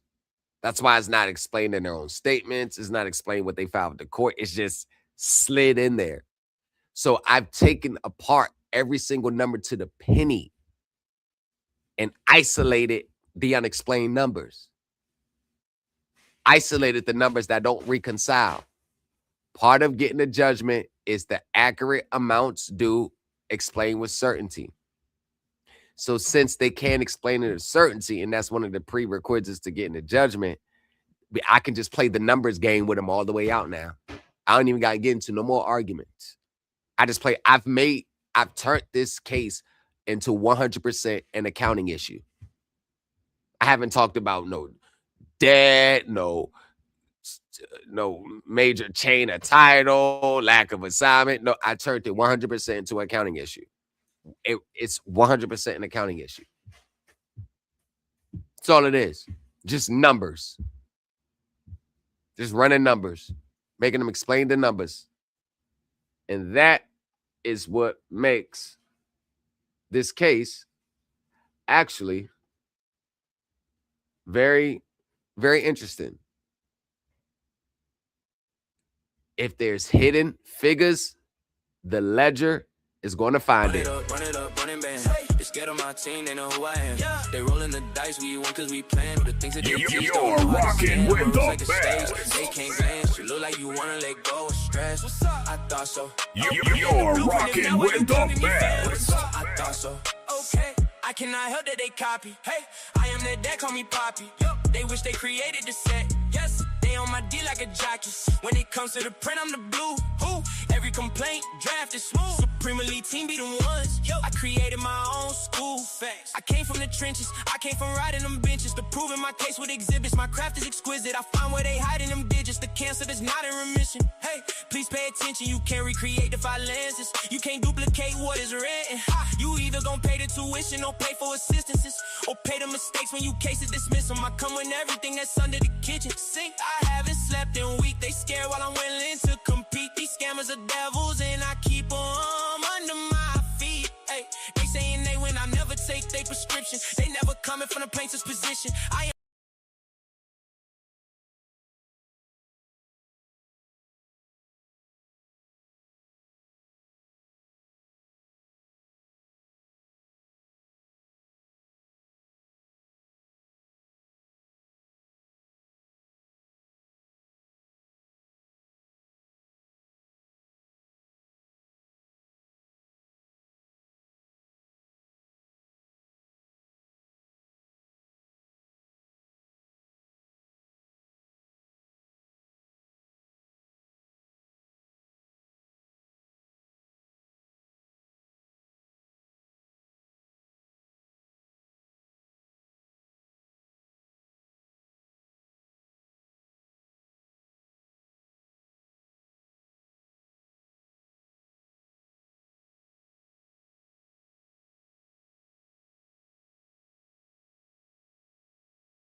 blueprint, blatant admission. Check it. When I talk classes in session, professionals, even the titles respected. Show me a win, that's not a rejection. Tell me the truth without all the stretching. These gurus are boring and it's stretching. These students are dumb, desperate depression. Set you, yeah, I'm done with this lesson. Came from the streets, still I'm a step up.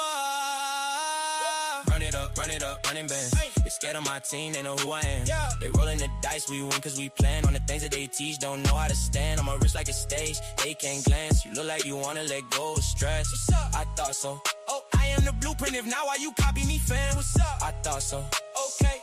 New culture, he running this shit. Hey, like he came with a gun in this bitch. And he double up wins back to back. Oh, like he ain't even done with this shit. Now come to court like a dog off the leash. Dismantle the evidence, break down their claims, and he start from the top of the sheet right here. Whenever he talk, they retreat. He's a lead with his team, they supreme. He brings reality out of drink. Okay, they can't help but watch from the clouds. They trying to words in the memes. Alibi with the feds. You fuck with alibi, you be in the feds. Lawful levy, still a rookie. Can't stand on the shit that they saying. Hey, he beat his case, he beat CAC to submission, stipulated the disposition. Westlake, he tried to give a break. Attention they didn't want to pay. Made them max sit, they on case. Get the fuck out his face. The new culture ain't wanna play. The new culture running this shit. The new culture with the You're rocking with the best. You take your docs and expose that shit. Gon' be acting like you never sold that shit. They copy his drip like he sold that shit. Ain't no guessing with him, gotta know that shit. Hey, you gotta know that shit. You're rocking with the best. They don't watch me loud, but they watch from the clouds. They copy my style, but can't figure me out. The 5 messages I created that you can't duplicate from an AI chat. He thinking things that they can't comprehend and teach what people did not know exist. Run it up, running band. They scared of my team, they know who I am. You're rocking with the best. They teach, don't know how to stand on my wrist like a stage. They can't glance, you look like you wanna let go of stress. I thought so. Okay, in the blueprint, if not, why you copy me, fam? You're rocking with the best.